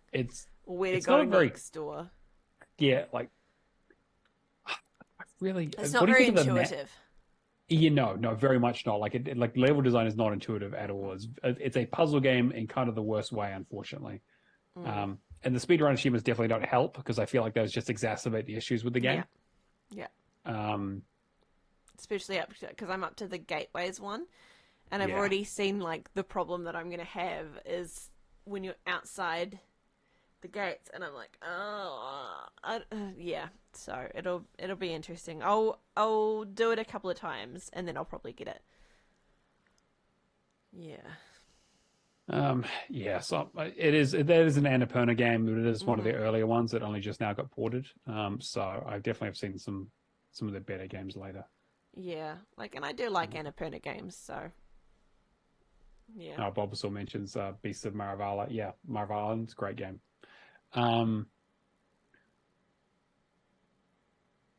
What about Brothers, Tale of Two Sons? Yeah, so this is one that I said that I was playing last week. I was only a couple of chapters in. But now I have finished it. I've hit the 100% for that, and it is so good going back and playing that game. It is so nice. So much so that I tweeted at Joseph Ferris. I'm just like, dude, this is still a fantastic game. It's just so good to play.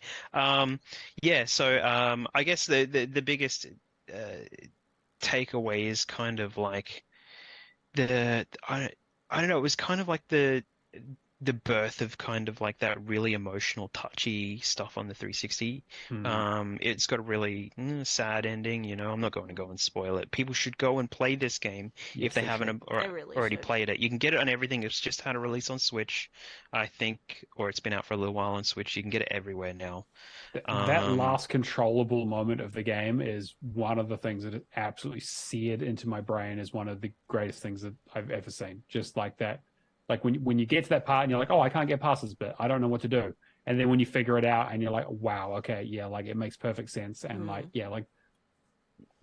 just using the brothers separately and together when you have to do stuff together is really good. The best way to do it is to have the older brother on the left stick and then the right brother on the right stick, so you don't get confused.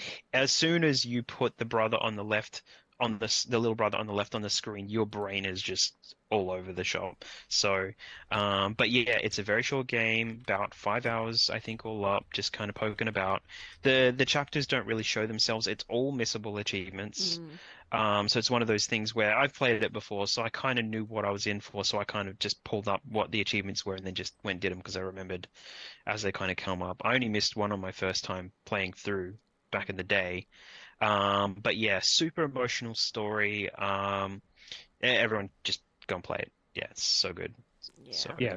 Actually, speaking of co-op games, the next two games that they made, Hazelight made, were A Way Out and It Takes Two, which again, two of the best co-op games ever made. Yeah, both Brothers really was made by Starbreeze. Yes. And then Joseph Ferris made Hazelight and did the other two.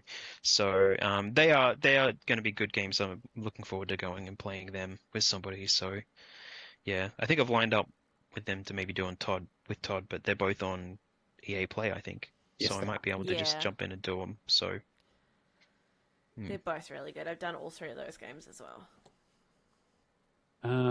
I'll quickly talk about. I played Venba. So again, I wasn't here last week, so I've got a few other games to talk about. So I've been working on Venba, which was the recent Game Pass release. I think Cameron talked a little bit about this as well. Pretty straightforward. Like, it's a nice little story game where you essentially play an Indian immigrant mother and family. And the game's all about kind of, going to America and kind of opportunities and your kids being different from you. And it's kind of it's not a super original story, but it's well told, and it's a short little hour and a half game where the gameplay is essentially you cooking and kind of going through recipes. It's definitely got some emotional stuff in it, and because it does quite a few time skips in terms of growing up. I definitely recommend it. It's on Game Pass. Nice easy completion. You basically just do one full playthrough of getting all the recipes right the first time, and then you go back and mess up a couple of them for a couple of other achievements, and it's really straightforward. You barely need a guide, to be honest. So I definitely recommend that. Yeah, it was a nice. I like the art style as well. Especially since it's new. If you get in there and play it when it goes in, then that developer is going to get a lot more credit off playing a brand new game. I need to go and play that, and if it's only an hour and a half, I should just go do it. Yeah. So, all right, I want to hear about Scorn because I definitely had some opinions on that game. You're saying that because you know that I just went back and finished it finally out of my backlog. Yes. Yes. I know it'd been sitting there for a little while because I think we talked about it right when you first started. Because I got soft locked in it. Yeah, because I got probably about halfway through, and then got soft locked into a position where there was a brute, and I had no bullets and like half of a point of health or something like that, and I couldn't get past that specific area, so I had to restart the game again, and then I kind of got back to where I was and was in a better position, and then decided I would just stop for a little bit, and then I kind of went into my no gaming zone.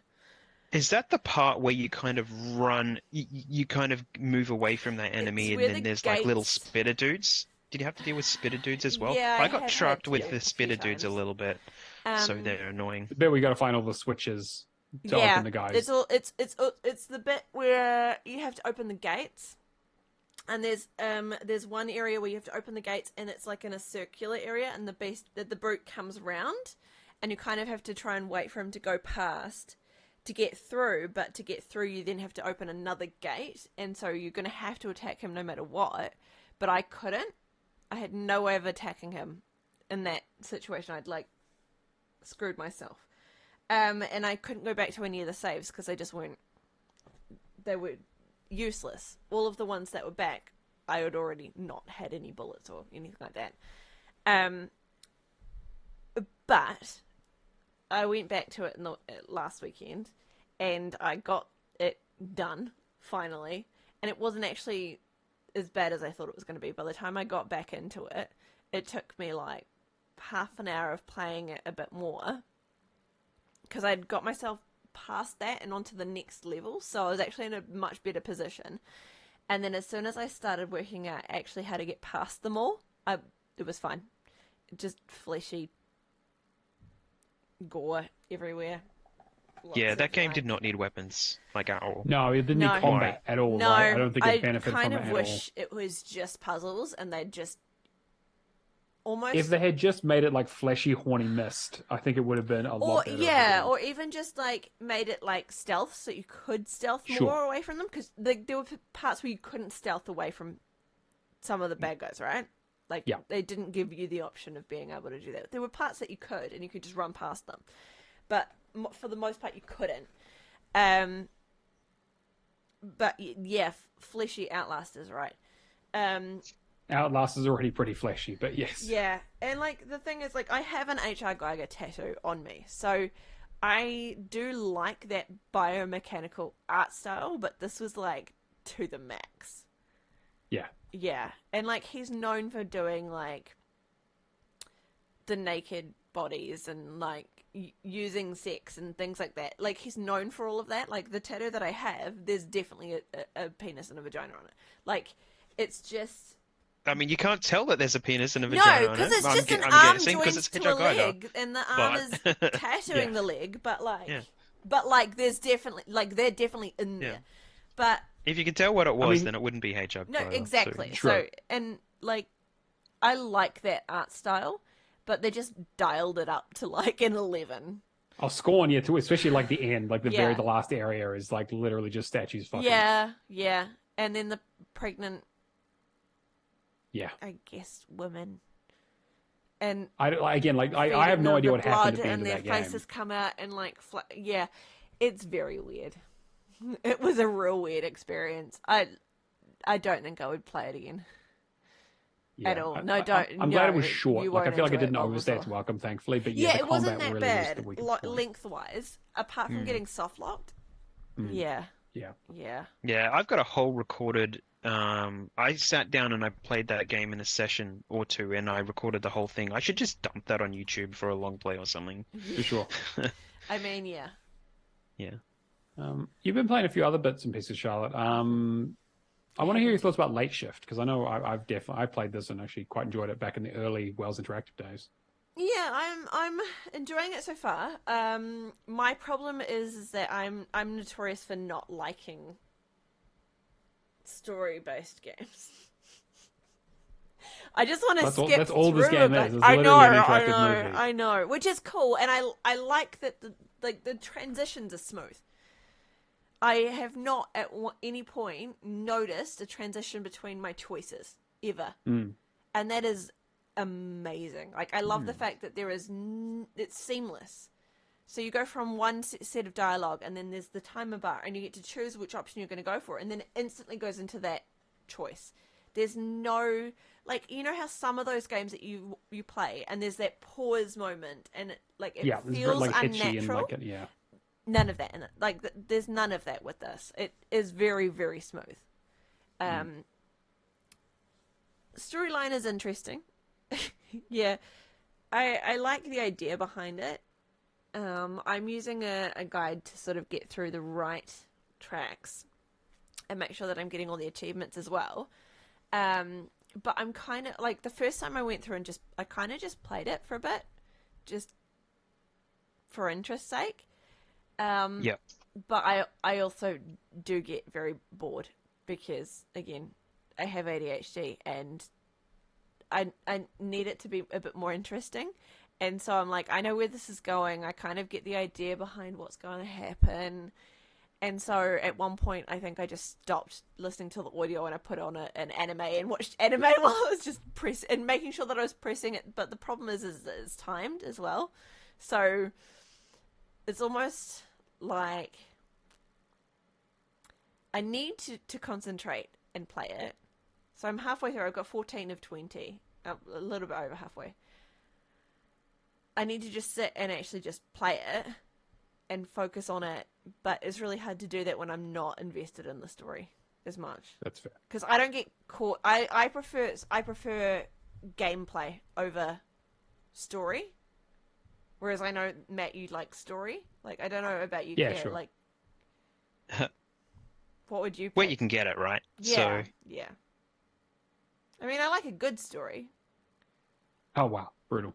But no, I'm with you. Speaking of nothing but gameplay, I have been for Gone with Gold. I have been playing Trine 4, which is the fourth game in the Trine series, as you'd imagine. If you are not familiar with Trine, it is a series where essentially a rogue, a knight, and a wizard all were after a treasure. They all touched it at the same time, got sucked into the triangle, the Trine treasure, and they can basically switch between. They can basically switch places.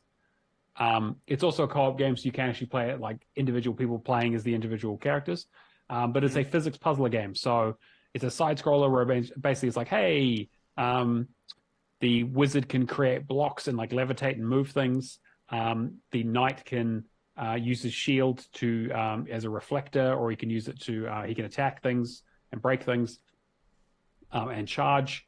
And then the rogue has a bow that can like cut arrows, or has like a grappling hook, so you can swing and kind of connect things to make bridges and things like that. The concept I think is quite cool. Again, this is the fourth game, and I have played. I think I played a couple of them in the past. I played 2 for sure. And I think as a concept is really interesting because being able to switch between the characters, like if you encounter a lot of puzzles, like the game is just puzzles basically. There is a little bit of combat, but it basically feels like it's just thrown in because they felt like they needed to have it. But it feels like the puzzles are all very physics puzzly and kind of can be kind of cheesed or solved in a lot of different ways depending on how you use the characters. And because you can't switch characters in co-op, and like like, oh well, I need to climb up to this area in the top right here.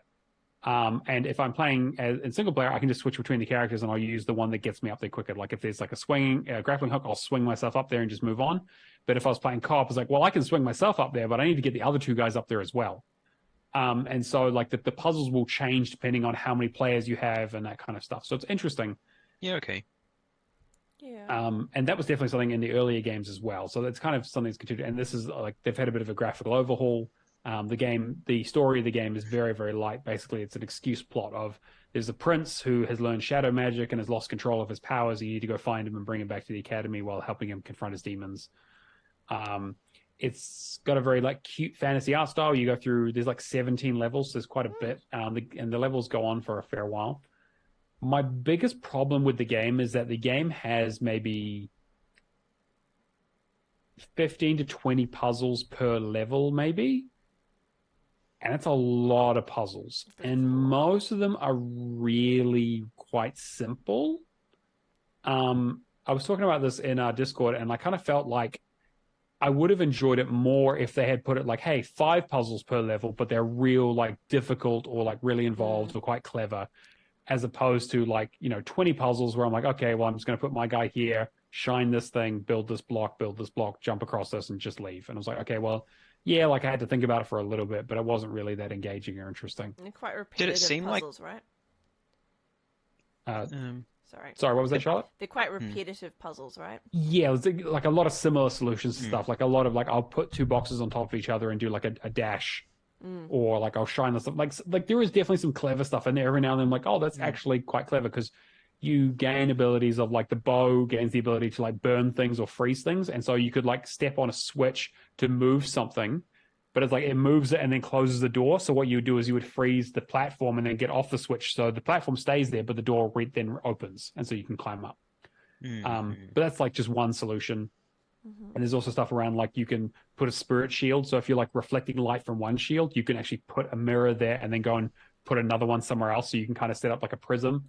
So like there is definitely some complexity, especially like in the later puzzles where it gets a bit more complex and you have a lot more abilities to work with. But it was very repetitive. Like there's a lot of similar solutions. There's only so many pieces they can kind of play around with. Sorry, what were you going to say there, Kia? I was just going to say, does it seem like the puzzles are simple because they had to change them for how many people you had? I think that's part of it as well. They need to have these puzzles have quite a few solutions, and because it's quite physics based, like you can kind of do some fucky stuff with like stacking boxes on top of each other, or making a ball and rolling it, and then like jumping and doing like a dash. And yeah, so like I feel like the nature of the game kind of makes it so that it's like, oh, it's interesting, and as opposed to something that's like a really tight kind of puzzly games with something like Portal, where technically there's probably multiple solutions if you're really clever and really like physicsy, but there's obviously like one correct solution that will solve the puzzle. Like I think that, like in terms of co-op and that kind of stuff, I think that is probably the ultimate puzzle game in my mind. Portal 2 especially. I was going to say, what are you talking about? Portal 2. Portal 2 is so good. What else have we been playing? I'll go a couple of more of your ones there, Charlotte. Pentiment, one of my favorite games of last year. Yeah. I know you just finished that. What did you think? I loved it. Which is hilarious after saying that I didn't like a story-based like story games. But again, it had to have the right do story. A lot of reading. I know, but the difference being that I could skim read this, and I could control the speed of moving through the dialogue. So I could control when I was reading it and when I was just taking in certain parts of the dialogue. Because it has accessibility in there that gives you the option of having the dialogue appear straight away and not like waiting for it to type all of it out, or like waiting for someone to speak their line or something. I could get it up so that I could read it at my own pace, essentially. And then because it was immediate, I could then go through to the next screen. If it was something I was like, okay, well, that I've read. Cool. I know what's going to be said. Like reading a book. Yeah. Yeah. I could control it a bit more. But it meant that I could I knew what was going on in the story because I could skim read as I was going through the dialogue, and I got to see and do what I wanted to do.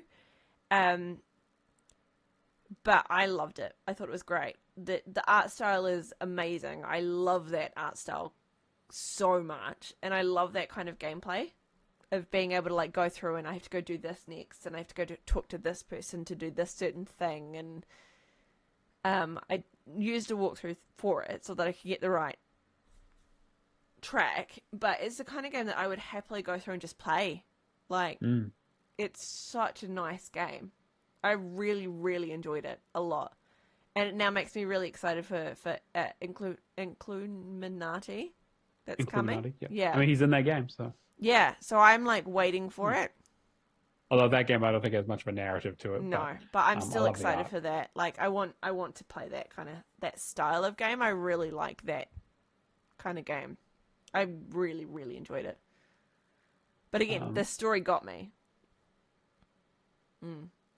Cameron had some trouble with the game because he was like, "Hey, it's not voice acted," and so I was like, "I'm curious to see what people think about that." It did not bother me in the slightest. But I think because I don't really like I will often put other stuff on. So with Pentiment, and I don't. That's the difference between Pentiment and Late Shift. Is Late Shift I have to concentrate, right? I have to concentrate and watch the video and then be able to time it and answer it when the timing comes up. And I struggle with that with my ADHD. Whereas with Pentiment, I could do it at my own pace, so I didn't have to. There was nothing timed about it. There were no quick time events. It was.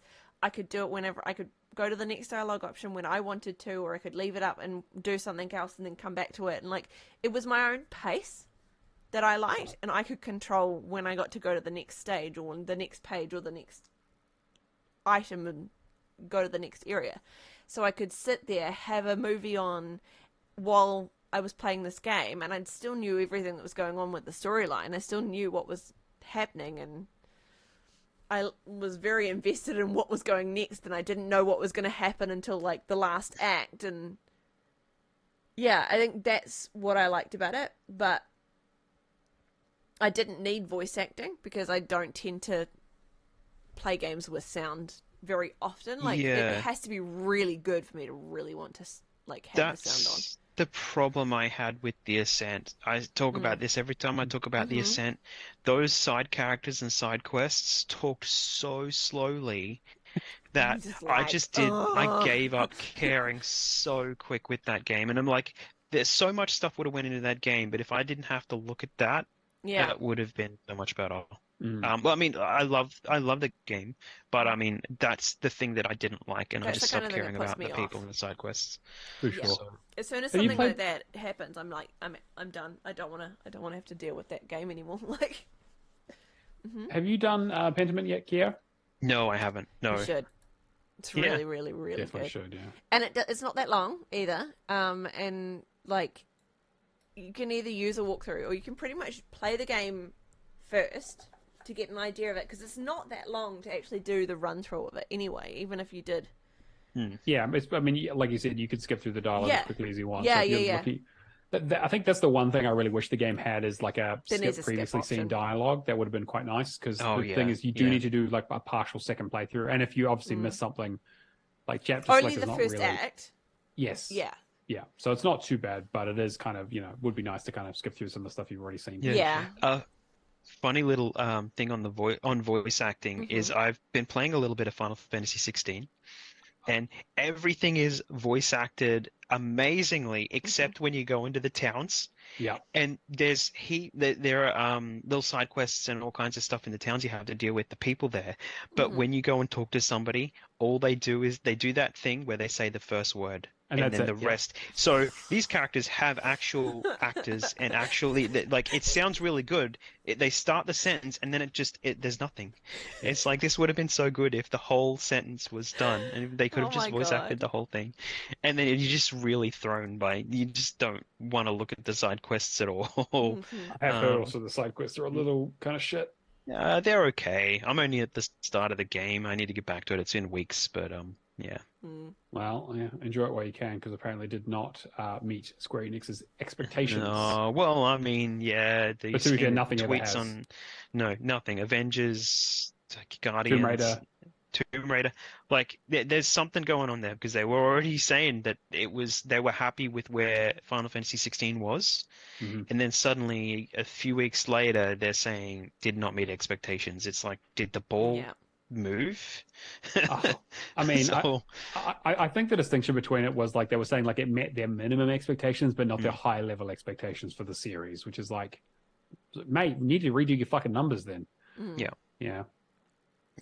I also okay. What do you think about Frog Detective, Charlotte? Because I played this a little while ago. I really enjoyed it. But yeah, I really enjoyed it. It's It's just a very easy game. Like, it's very dumb. It's very dumb. It's real dumb, but I like dumb. Like, especially when I don't have to like do too much. Like, I'm like, sweet, cool, let's go. It's kind of nice to just play a game where you can just be like, okay, I'm gonna be a dumb frog detective. I have that installed. I need to go and do it too. It's really good. It's I enjoyed very it a short. lot. It's short. And there's a really decent walkthrough that just literally just follow the walkthrough. Like I had my 2 screens up, and so what I did was I had it on my main screen, and then I had the walkthrough on my side screen, and I just used the mouse and then used my controller and just went. That's it was fun. easy. It was super easy. And then David like asks, just go. David asks if it's on Xbox yet or it's PC It's only only. I believe PC, it's PC only at the moment, but they did announce that Yeah. it is coming to Xbox, so I don't think they have a date yet for it. Yeah. So probably not too far away. Yeah. But I played it with my Xbox controller. Yeah. Through my PC, so. The Okay. same thing. Yeah. What about Dreaming Sarah? I don't remember this game. Side scroller. Mm-hmm. It's quite cute. I quite liked it. You have to basically go and find a bunch of items. It says it's a platformer, but it's a side-scrolling platformer. So like, Sure. it's Redliker, so like it's okay, right, hard. But you literally just go like left and right, and you have to go and find certain things. So you have to like I find remember the this game, watch yes, and find the bus card, and they do different things. And like there's a shell necklace that lets you breathe underwater, and then turns you into a fish. Sorry, turns you into a fish. And then you have to do a couple of things like help the pianist. You have to discover the ancient aliens, and a bunch of other like things. Mm-hmm. Not much to it then. Yeah, not much to it. It's quite cute. I liked it. The art's pretty. For a Red Like game, it's actually kind of cute. So, yeah, I didn't mind it at all. It's quite cute. Another Gone with Gold game. I played The Inner World, The Last Wind Monk, which is the sequel to The Inner World, which is a point-and-click adventure, which is set in a world that is built on the inside of a globe. It's very it's originally, I believe, a German game that's been translated into English, and so I think they get kind of British voice actors for a lot of it. It is your very sort of standard Monkey Island-esque kind of humorous point-and-click adventure. Not a lot to it, but it obviously has there's quite a bit of quirk to it, and it's actually quite well written. It reminds me a lot of the Deponia series, has that kind of level of humor to it. So I definitely recommend it. There isn't too much to say. It's quite a short game. It's only 6 chapters. I finished it in 3.5 hours or so. And there's a really good walkthrough on TA. Obviously, if you can try and play the first one first, obviously, because this is a sequel. But not a huge amount to say about that one. Kia, you've been working on Crisis 3, right? As we mentioned, it's being shut down pretty soon. I hit both of the things that were kind of announced as server shutdowns. So I did Crisis with a week. It's the game that I've had installed on 4 different consoles because I wanted at one point to do this, and there was never a good time to do it. Right. And it's you always say to someone, you go do it, and then no one ever wants to do that game, even though it only takes 4 or 5 hours to do all the multiplayer. So I'm like, screw it, I'll install it on every single Xbox I had. But now that the server's shutting down, everybody wants to do it. So I'm like, right, let's just get the gang together. Just get in and just do all the multiplayer. So we knocked out all of the DL stuff basically then and there over a couple hours. And then just kind of trickled through, and I've been helping a few other people along the way just to kind of understand a couple of the annoying achievements that you have to, need 6 people to do this and that. So, I mean, you have to have 6 people to start matches. There are ways around that, but better left unsaid mostly, but yeah, you know how it is. So it's just very easy to do. The biggest thing I can say about stuff that's shutting down is that go in and do your multiplayer boosting, all that kind of stuff. The way I see dead games in multiplayer is that if it's an active game, just go and play naturally. I like to just go and play the game naturally. If it's a dead game and absolutely no one's playing it, it's basically a playground to do whatever you want. If you want to do this and that and get a few people together just specifically for achievements, go for it. That's like no one else is playing it. No one cares. But when it comes to people, I guess once you get a few achievement boosters together and then someone naturally comes in just there because I found a few people were just dropping into matches because they wanted to play because servers are shutting down. They want to play the multiplayer. And then the people that you kind of play with start messaging them going, go away, can you please leave? It's just like, leave them alone. Just let them kind of play or do something. And if you don't want to play with boosters, like with people normally playing it, just do it at a different time.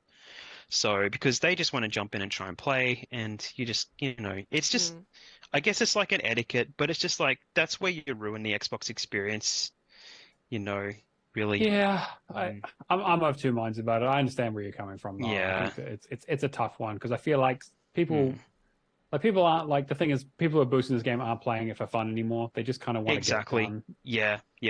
And like the thing is they wouldn't be there if it wasn't for the boost, right? They like like it's one thing to be like, oh hey, suddenly the servers are populated again because Xbox fixed the servers like they did with COD, right? It was like, well, this isn't like that, right? Like the only reason people are in that game is because it's getting shut down and they want to finish. The thing that I want to say about that is that people were clearly coming in to play because they wanted to try the game out. The achievement hunters were turning them into griefers. Yeah. There was one person that didn't like somebody talking to them, that they were going between two different games. This person went and actually jumped into a different game that this other person was playing to interrupt what they were doing because this booster was just going between two different games, and they found the other game, went into the other game, and then was harassing him in the other game just being in the match. Okay, they need to calm down. That's a little ridiculous. Yeah. So, but more than once there were people just popping into matches trying to play, and some of them are probably there to actually grief. But when you get one or two people actually going in trying to play and then you're turning them into griefers, that's not what you want. You do not want that at all, because then they're just going to follow you around and, it's going to make your day even worse. So, but yeah. I've had a lot of that over the past. I mean, with all kinds of stuff. I remember like Aliens versus Predator. We actually get like a team together for it, and we had people showing up, and they were like, "Oh, what are you doing? Play normally." And we're like, "What? Where the fuck did you come from? This game is like deader than dead." Yeah, well, I mean, you could only really play with people in your country with that game. So exactly. So it was so strange because I never found anybody, and suddenly we just ran into some Australians, I guess. Yeah. Charlotte, how have you been doing with Spyro? Good. Spyro's my go-to when I just need to do something fun. And because it's such a big game, I can just do it whenever I want to do just like a little bit and just get a few achievements and just add things in. I've just started on the second game. Because the first game I've only got boss levels and flying levels left to do, so I'm kind of like, okay, I'm at the point where I can go and do something else for a little bit and then come back to that later. So I've started on the second game, and I remember it just like I used to play. Second one's my favorite, I think. So good. I think I'm up to the second world. Gotta try and remember. So I'm getting pretty far through that one as well, because that one's not as big. Not from what I remember. Anyways. It's only 3 worlds.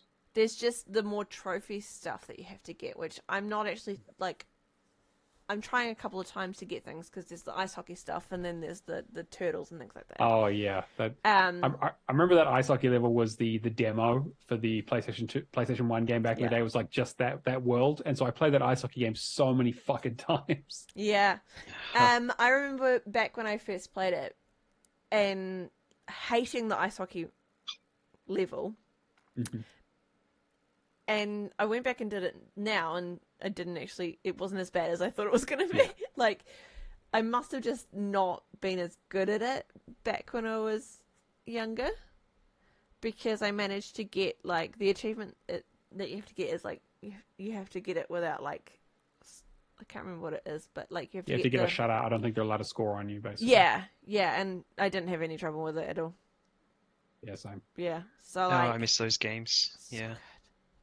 There's a rumor that they're working on a new one, so I'm that would be very amazing. excited. I would love it. I love Spyro. It's still one of my favorite games.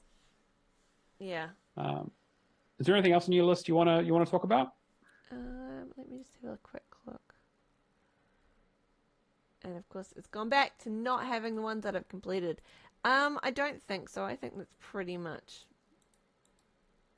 it for now. Like, I'm still working through games. It's sort of like a slowly coming back into it. I've been working a lot more on all of my, like, backlog games, so I'm trying to just get my completion percentage up a little bit, but doing it in my own time. Yeah. What about you guys? So I also played a Short Hike, which just got added to Game Pass this week, as I mentioned. That's a Matt ass game. This is very much my kind of game, where you play a anthropomorphic bird in a world of little anthropomorphic animals who is on holiday on a little, like, tropical, well, not even tropical, just like a little island, like volcanic island, on like that's kind of like a national park. And you don't have any cell reception. You're waiting for a phone call. And your aunt, who's a park ranger, tells you that the only place you're going to get cell reception is to climb the top of the mountain. And she tells you it's a short hike, which is a fucking lie. It is not a short hike. But so it is a sort of, you have like your island, and then, like, there's some little surrounding stuff in the water around it as well. And so it's a kind of exploration game where you go around and talk to people and do little mini quests and stuff. And, you get like a shovel and dig stuff up, and it's like a little fishing game. It's very, very chill. And the idea is that if you want to climb the mountain, you need to collect little, like, gold feathers, and every feather you get basically is like a little bit of your stamina gauge. And so you can, like, glide and fly a little bit, or you can climb. And once you hit a certain amount, you basically get enough to be able to climb up to the top of the mountain and finish the game and that kind of stuff. And there's like 20 feathers. There's like 20 gold feathers and a couple of silver ones. Silver ones improve your, like, speed and, like, climbing speed and that sort of stuff. But you only need like 7 or 8 to get to the top of the mountain. But obviously the more you have, the easier it is. And so it has, like, so you got a collectible aspect to it. There's like little, like, hidden treasure. There's like a couple of little, like parkour races that you can do. It's like a very sort of chill game. It took me about sort of 3 hours or so. 2.5, 3 hours. It's not overly difficult. It's got a nice little art style to it. You can actually decide how pixelated it is, which is funny. It started like the default option is very pixelated, but you can actually just change it into just being like smooth textures. My only real issue with it is the camera is kind of not great. It has like an isometric view, but kind of moves automatically. So up is always wherever the camera's facing. So as you go around the island is pretty much always in the center of the camera, and you're kind of going around it. Which can be a little bit annoying. And getting around, like, there isn't like a map in the game. It gives you you can get a compass, but you kind of just have to remember, you learn by the landmarks and the signs and kind of where everything is. It's maybe a little bit collectible heavy, but it was a nice chill experience. And I started at like 11 o'clock at night and like finished at like 2 in the morning, and just sat through and just played it all the way through and had like a really nice time with it. So it's on Game Pass. Definitely recommend it. It's not overly difficult, and there are some guides out there for once you've kind of done all the collectibles you want to do, and just kind of points you in the right direction for the remaining stuff. Posted one as of yesterday. Oh, wonderful! Yeah. I don't really feel like you need to like watch like a video guide from beginning to end. It's like you can just kind of just play it, because it's pretty open ended. You can tackle the tasks in any way you want.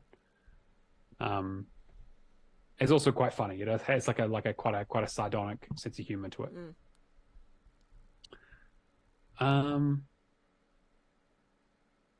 Keo, you have anything to say about Mirror's Edge Catalyst? I'll probably talk a little bit about it as well because I've been playing it.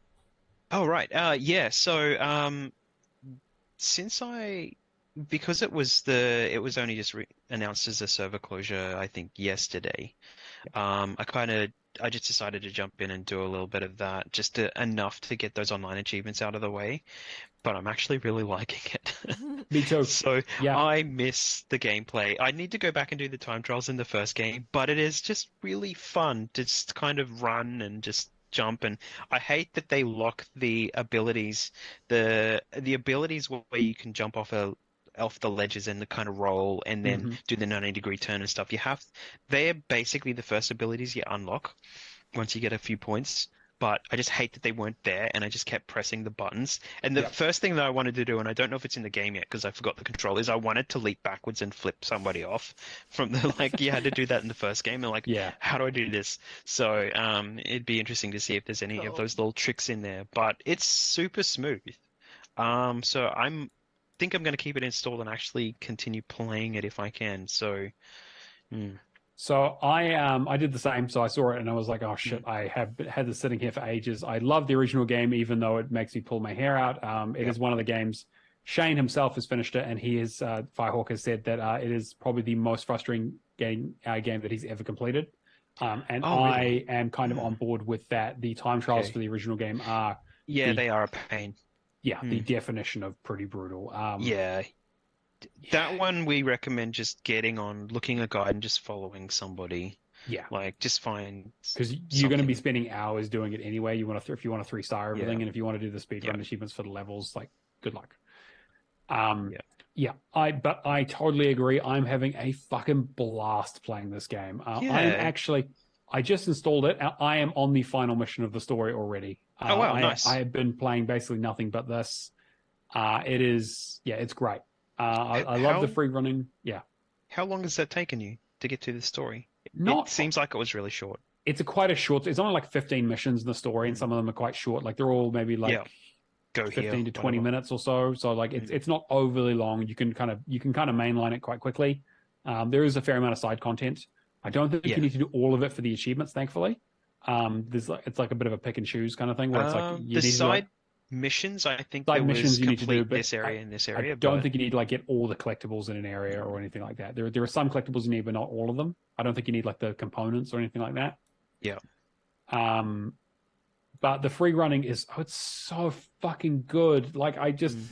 I know that the people were clamoring for another Mirror's Edge, and they finally made one. It did not sell for shit, and the series is completely dead now. Yeah, that But was when I was moving states. I would have grabbed that game if I was like set up, but I mean, I was not around when that was happening. yeah, So, mm, the open world aspect of it is interesting because like they kind of nailed it in terms of like how the free running works and the yeah, sort of they did. runner's guide and Mm, like being able to string things together and the free like when you're in the zone on that game, there is no better feeling than when yeah, you're like jump this wall run, bounce, turn 90 degrees, jump, climb, jump off something, do a yeah, roll, jump up, kick some guy in the face, kick him off a thing and kill him immediately yeah, and just keep going. yeah. It's As yeah. soon as I got into the open world, I just wanted to run, just go. And then when I was like leaping off things and then just falling flat on my Yeah. face, I'm like, oh shit.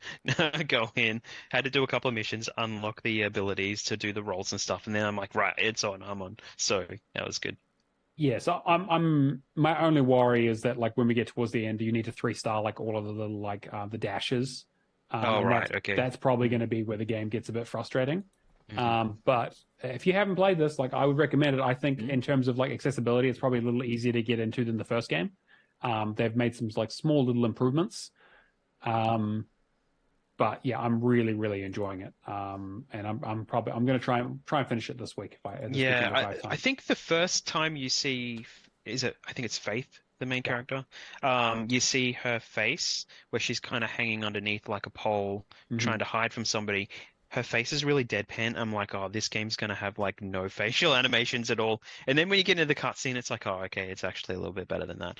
So, but Yeah, it was although still early days. So the for the, story is yeah, super fucking forgettable and generic, but yeah, like the first game was the same, right? It just didn't really matter. It was just like an excuse for free. It was an excuse for parkour, basically. yeah. Um, but yeah, definitely recommend it. And it does make me kind of want to go back to the first game, although I don't know if I have the patience for that anymore. But we'll see. Um, And then the last thing I've been playing is Chained Echoes, which is a JRPG made by a single person. It's currently on Game Pass. It is sort of top-down. It takes a lot of inspirations from things like Chrono Trigger and stuff like that. So it has some like interesting mechanics. It's not. It is a traditional turn-based system with some interesting mechanics, and it has accessibility options in terms of like making the game easier. I'm really, really enjoying it. It's not overly complex, but it has like a lot of systems in it that you can kind of mess with, but it isn't like too crazy. I haven't played. I'm still like in the first act. There's like three or four acts, so I've made some good progress on it, but I'm still maybe only like maybe 8 or 9 hours in, and for a JRPG, that's like still early days. It does do the nice thing of giving you like 6 of the, I presume, 8 party members like within the first 2 hours of the game, so you're not just waiting for people to show up, which is nice. And it has an interesting skill system where the skills are based on the bosses that you beat, so there isn't a huge incentive to like grind too much. You get like skill points to upgrade your skills, but to learn new skills, you need to progress with like the story or do quests. And then it has like a little like fun like reward board that is kind of like they have rewards on like squares in like a sort of crosswordy style map. And as you unlock them, you basically want to try and unlock the one next to it to create a chain. And as you create longer chains, you get more rewards and stuff. So it's incentive to do like certain tasks or certain quests to try and figure it, like go in a certain direction. And obviously, like you can play it on easy, just kind of have like a relatively chill time with it. So that's probably going to be a game that I put a lot of time into once I'm done with Mirror's Edge, because Mirror's Edge is obviously sort of taking priority for me at the moment. But that's me. Cool. I want to hear about Immortality, because I saw you just finished this today, right? Yeah, so I spent the last few nights kind of just playing. This is kind of like getting right into just playing it. It's the first FMV game that I've played of the like Xbox generation. Interesting one to pick, yeah. So I hadn't played like an FMV game since the PS1, back when they started to dish them out a little bit. Never got to play the X-Files one. Kind of wanted, to get a hold of that at some point. But I'd say, I mean, I said a few of these things last week, where it's kind of hard to like, you don't want to spoil the game for anybody. Right. And I guess the way this game works, and compared to some of the other games, is that the mechanics are part of the things that you don't want to spoil. You don't want to tell somebody how they discover how to do something, which is one of the main things with it. So it's just like you're discovering a few little things here and there. And unfortunately, once you finish discovering how things are done, then it kind of stops. So it's just like you're doing the same thing over and over again at that point. So it's definitely very like artistic. Like I actually would be keen to see what the previous. I know this is kind of like a generation leap probably from the first game that they did. But like this is Sam Barlow's third game, I believe. Yeah, it's very arty. Like there's just like cults and boobs everywhere. If you want boobs, you got boobs. Don't stream this game, you get in trouble. No, don't do it. No. But yeah, I like kind of like how it worked. The story kind of, I guess you kind of get an overview of the story by the time the credits roll, but it's going back and 100%ing everything where you really start to learn stuff. Yeah. And I kind of feel like the only reason you would play it 100% with this game would be for the achievements, because most people would probably stop at the credits and be like, that's it. If that if the achievement bars weren't there, telling me how much percentage of the game I had left to get, because it actually does track, which is really, really nice. Only unfortunately when you close the game and reload it again. Other than that, the achievements just pop fine in the game, but there's no way in game for you to kind of tick off what you've done and what you haven't done, which means that everybody's going to miss all that stuff. They'll get the credits, they'll think it's over. Yeah. Unless you're playing around with the scenes. So which to be fair is the point of the game, right? Yeah, exactly. Like, essentially, I guess the idea is that like high levelly, you're basically clicking around on scenes to try and get from one scene to another that has a similar object in it to try and discover all the scenes of the 3 movies and try and essentially like thinking about like, oh, I have these 3 movies, they're all mixed up. I need to try and find each scene and where they fit just to try and unlock them all. Yeah, so I can exactly. see the sequence of events chronologically of what happened to this actress who has disappeared and reappeared. Yeah, exactly. Yeah. So you kind of, in the end, you're kind of working out, what exactly is going on, but it's a very interesting take. So it's just like, why immortality? Why this? Why that? What's this other character doing? Probably the stuff that I'd like to see them improve on would be the ability to actually cut and play it like a short film. Yeah. Like just being able to string everything together and do it. That would be really, really nice, especially since there's 3 short films in there. I don't care if it's cutting into different, like little, like you get scenes where it's the actual movie and scenes where it's them, practicing and stuff like that. Yeah, but I mean, other than that, it's like you could run it as a film. It's built that way. They could just string it together. If you have, essentially once you finish the game, you can run the kind of stuff chronologically somewhat. Obviously, there's still bits missing because the whole idea is that a lot of these films are unfinished. Yeah, pretty much. Yeah. So yeah, I'd like to see more of that and just better ways to, I guess, track and catalog the stuff in the game a little bit. Because as I said with the achievements, if you weren't going for 100%, you'd never know that you're at 100% because you're clicking on the same damn plate a million times just to get the one cutscene that you're missing to get that last achievement. Fucking scissors one is the one that like took me forever. There's like one scene where she like does like a snip and it's an alternate angle in one scene, and to get to it you need to just keep tapping on like a knife or scissors over and over and over again. And it was actually in that scissors scene that there was a piece of rope that took me to a scene I'd already seen, but I didn't even see the rope in the scene that I'd seen before. I'm like, I didn't know that was a clickable thing. But yeah, the good thing is that when you hover over certain things, there was a point where there was an invisible thing where they were pretending something was there, but it was actually something in an actual other scene, but the thing was invisible. So it was like the empty space still counted for the same thing. I mean, I see what it is. It was like a cat. The cat was in one scene, but when they were practicing, the cat wasn't in the scene, and it was just an empty space. But when you clicked on that space, it was the cat. It was like it was just, are you clicking on the floor or not? But yeah, other than that, you're gonna miss something. And those last final like special cutscenes are really, really nice. Yeah. So very well done. Overall, it was good to watch. I think some of the scenes that had nothing in them to click on, they had stuff to click on, but nothing that you needed to find, just went on too long sometimes. Yeah. They just dragged. But other than that, it's good. So I really liked it.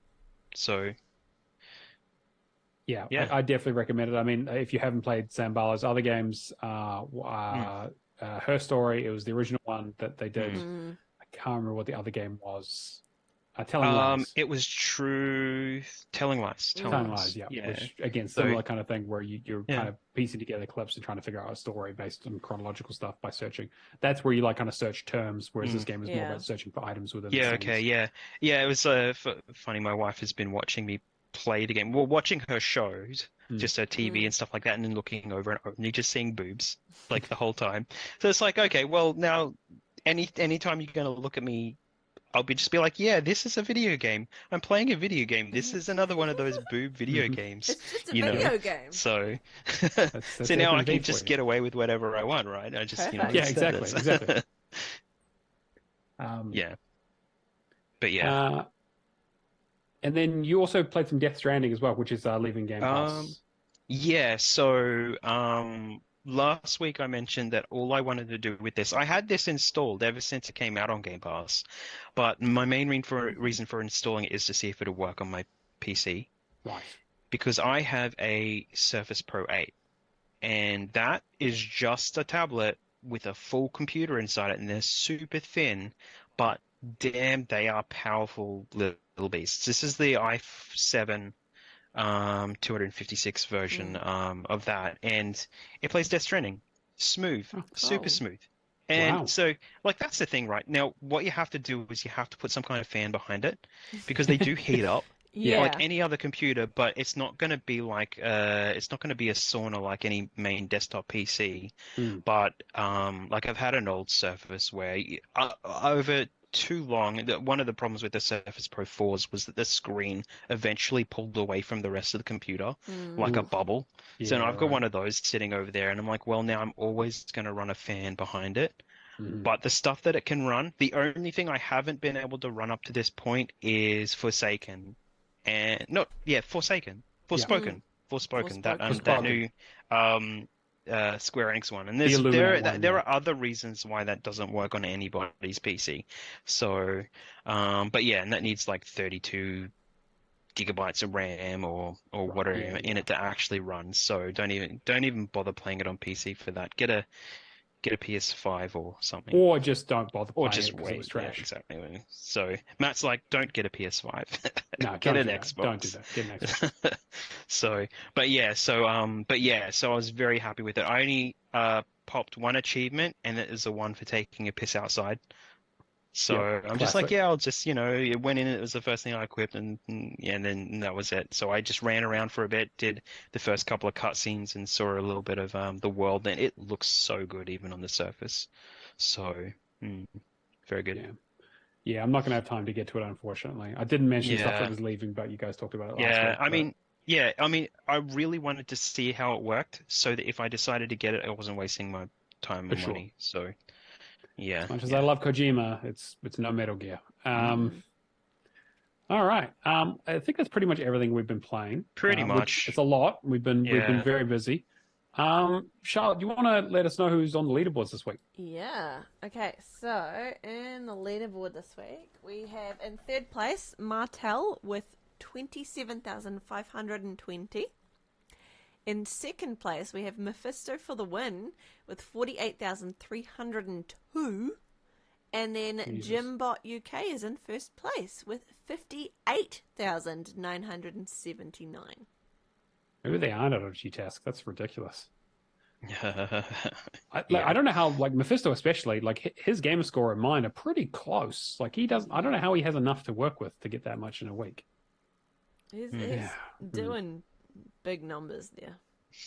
But he also has a 65.7% completion rating. So this is true. He does have a lot to work with there in terms of stuff he needs to finish. Akio, do you want to do the completions? Yes. So Seafood Sticks finished the first Remnant, which is good. Bottle of Sharks and Bulbasaur both finished Hawken. Rapture did the Ascent. Finally, Rapture had the same problem that everyone else had, where he had to play the game over and over again because the damn achievements don't unlock. I was very lucky that I didn't have too many problems with it, but I was gritting my teeth when I played it because it was the final boss of the DLC for me. So you can play the whole game again in the DLC to do the thing. The Moonzom, Alan Wake, Halo Spartan Assault, which is a good one, and Bramble as well. So that's another good one I need to get to. Jack Graff, Bleeding Edge. So that's a grind that nobody cares for these days. I was thinking about playing that game. I don't know. It's okay. You'll just end up playing it by yourself, really. It just takes way too long for the same stuff over and over again. You need 6 people to get a match started in that game. I actually don't remember. Yeah, probably. I wonder how many people are still playing. I mean, obviously some, because he only just finished it. But he said he played 20 hours, and half of that was waiting for games to start. But yeah, it's a tricky one. I played it when it was active just to kind of get it done. So I don't know what it's like these days, but it's how they all go. Baron von Neumann, did he hit his million? He did hit his million. Oh yeah, congratulations. That's really good. Story of Stevens and Coffee Talk 2. I don't know which one. Maybe it was Story of Seasons that got him there to the million. I think Coffee Talk did. Coffee Talk. Okay, cool. Yeah, because there was a bit of chat about that. Yeah. Yeah.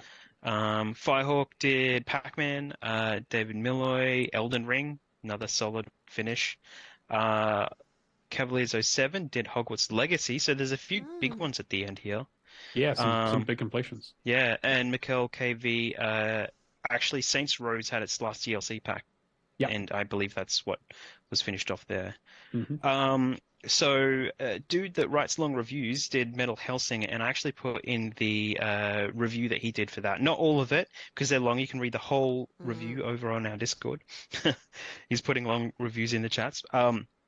But here's a snippet of that. So, dude that writes long review says, I actually didn't expect to complete the game that fast, which is why it took me so long to pick up the game again. He said it was one of the first titles I played on Game Pass, but I'm honestly really happy that I've 100%ed it. I don't know where to start, so I'll start with the obvious stuff. So it says well, if you're into rhythm games, play the game. That's basically it.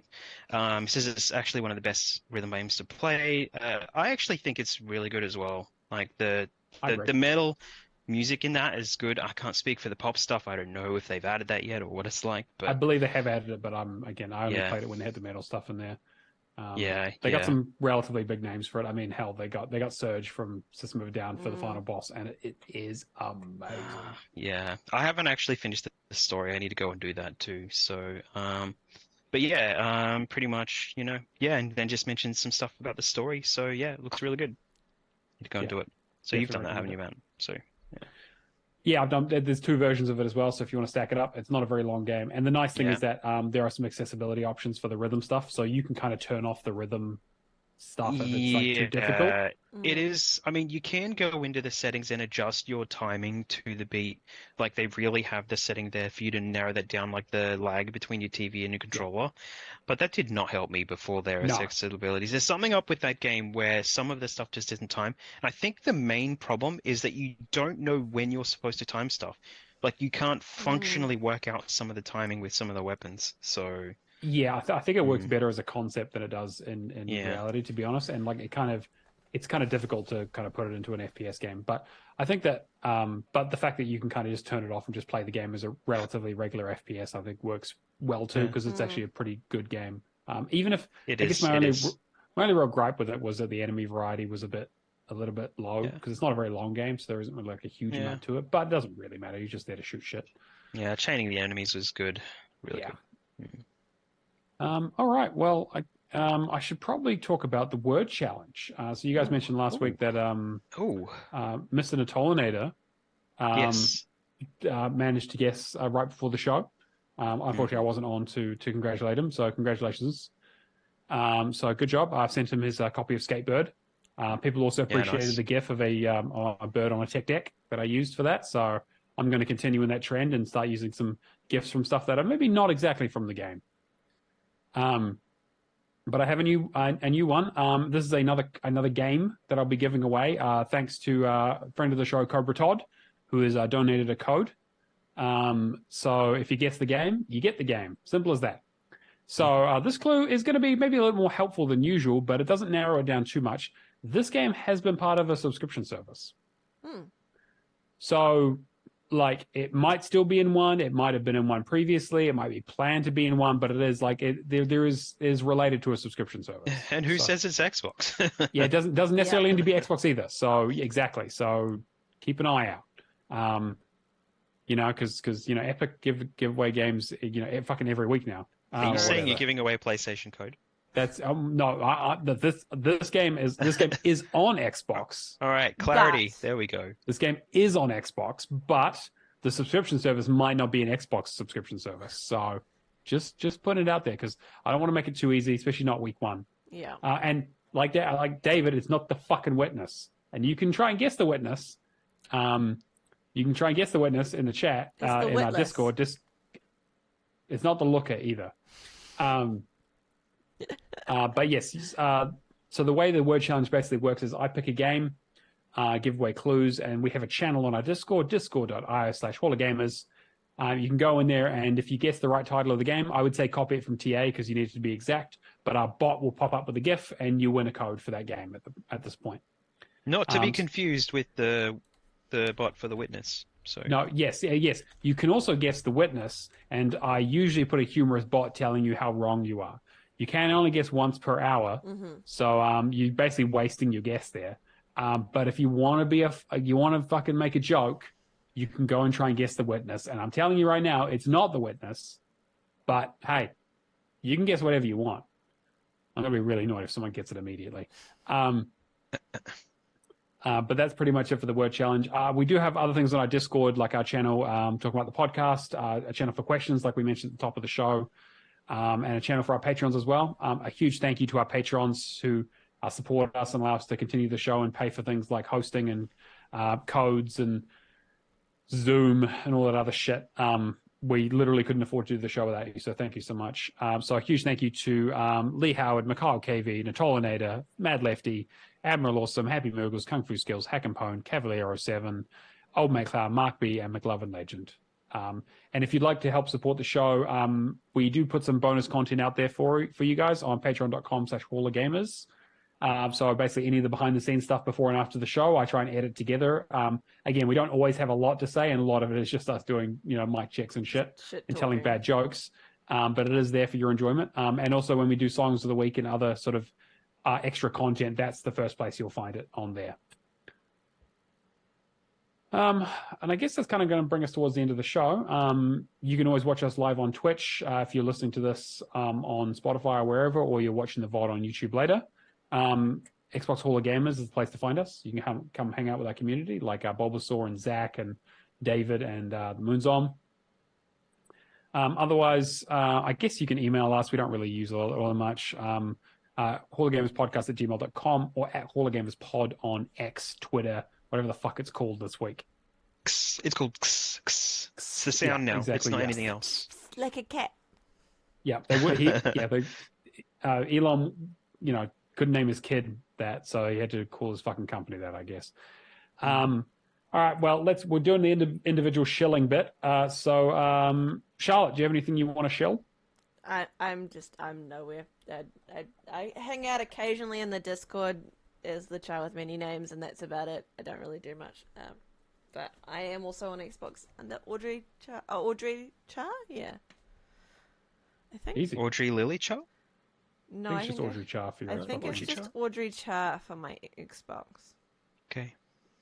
Because I think someone else has what about Lily. you? Yes, well, you can find my tweets or posts on the X/Twitter. I normally post there when I'm going live on my Twitch. My Twitch is at Keel Live at Home, just like my Twitter. And if you want to check out the VODs, if you didn't catch me live, you can go over to at HTFG Play on YouTube. So that's my channel. It's been there for a little while, mostly with my VODs, but there's a couple of guides on there now too, so check that out. Fantastic. And as always, I'm Neomaster on everything True Achievements, Xbox, and Discord if you need to get in contact with me for whatever reason. Well, thank you guys so much for watching. Thank you to my wonderful guests for joining us. And thank you to you for listening, and for our live audience and our patrons and everyone that helps make the show possible. We do this all for you. That's going to wrap up episode 89. We will catch you guys next week. See you later. Have a good night.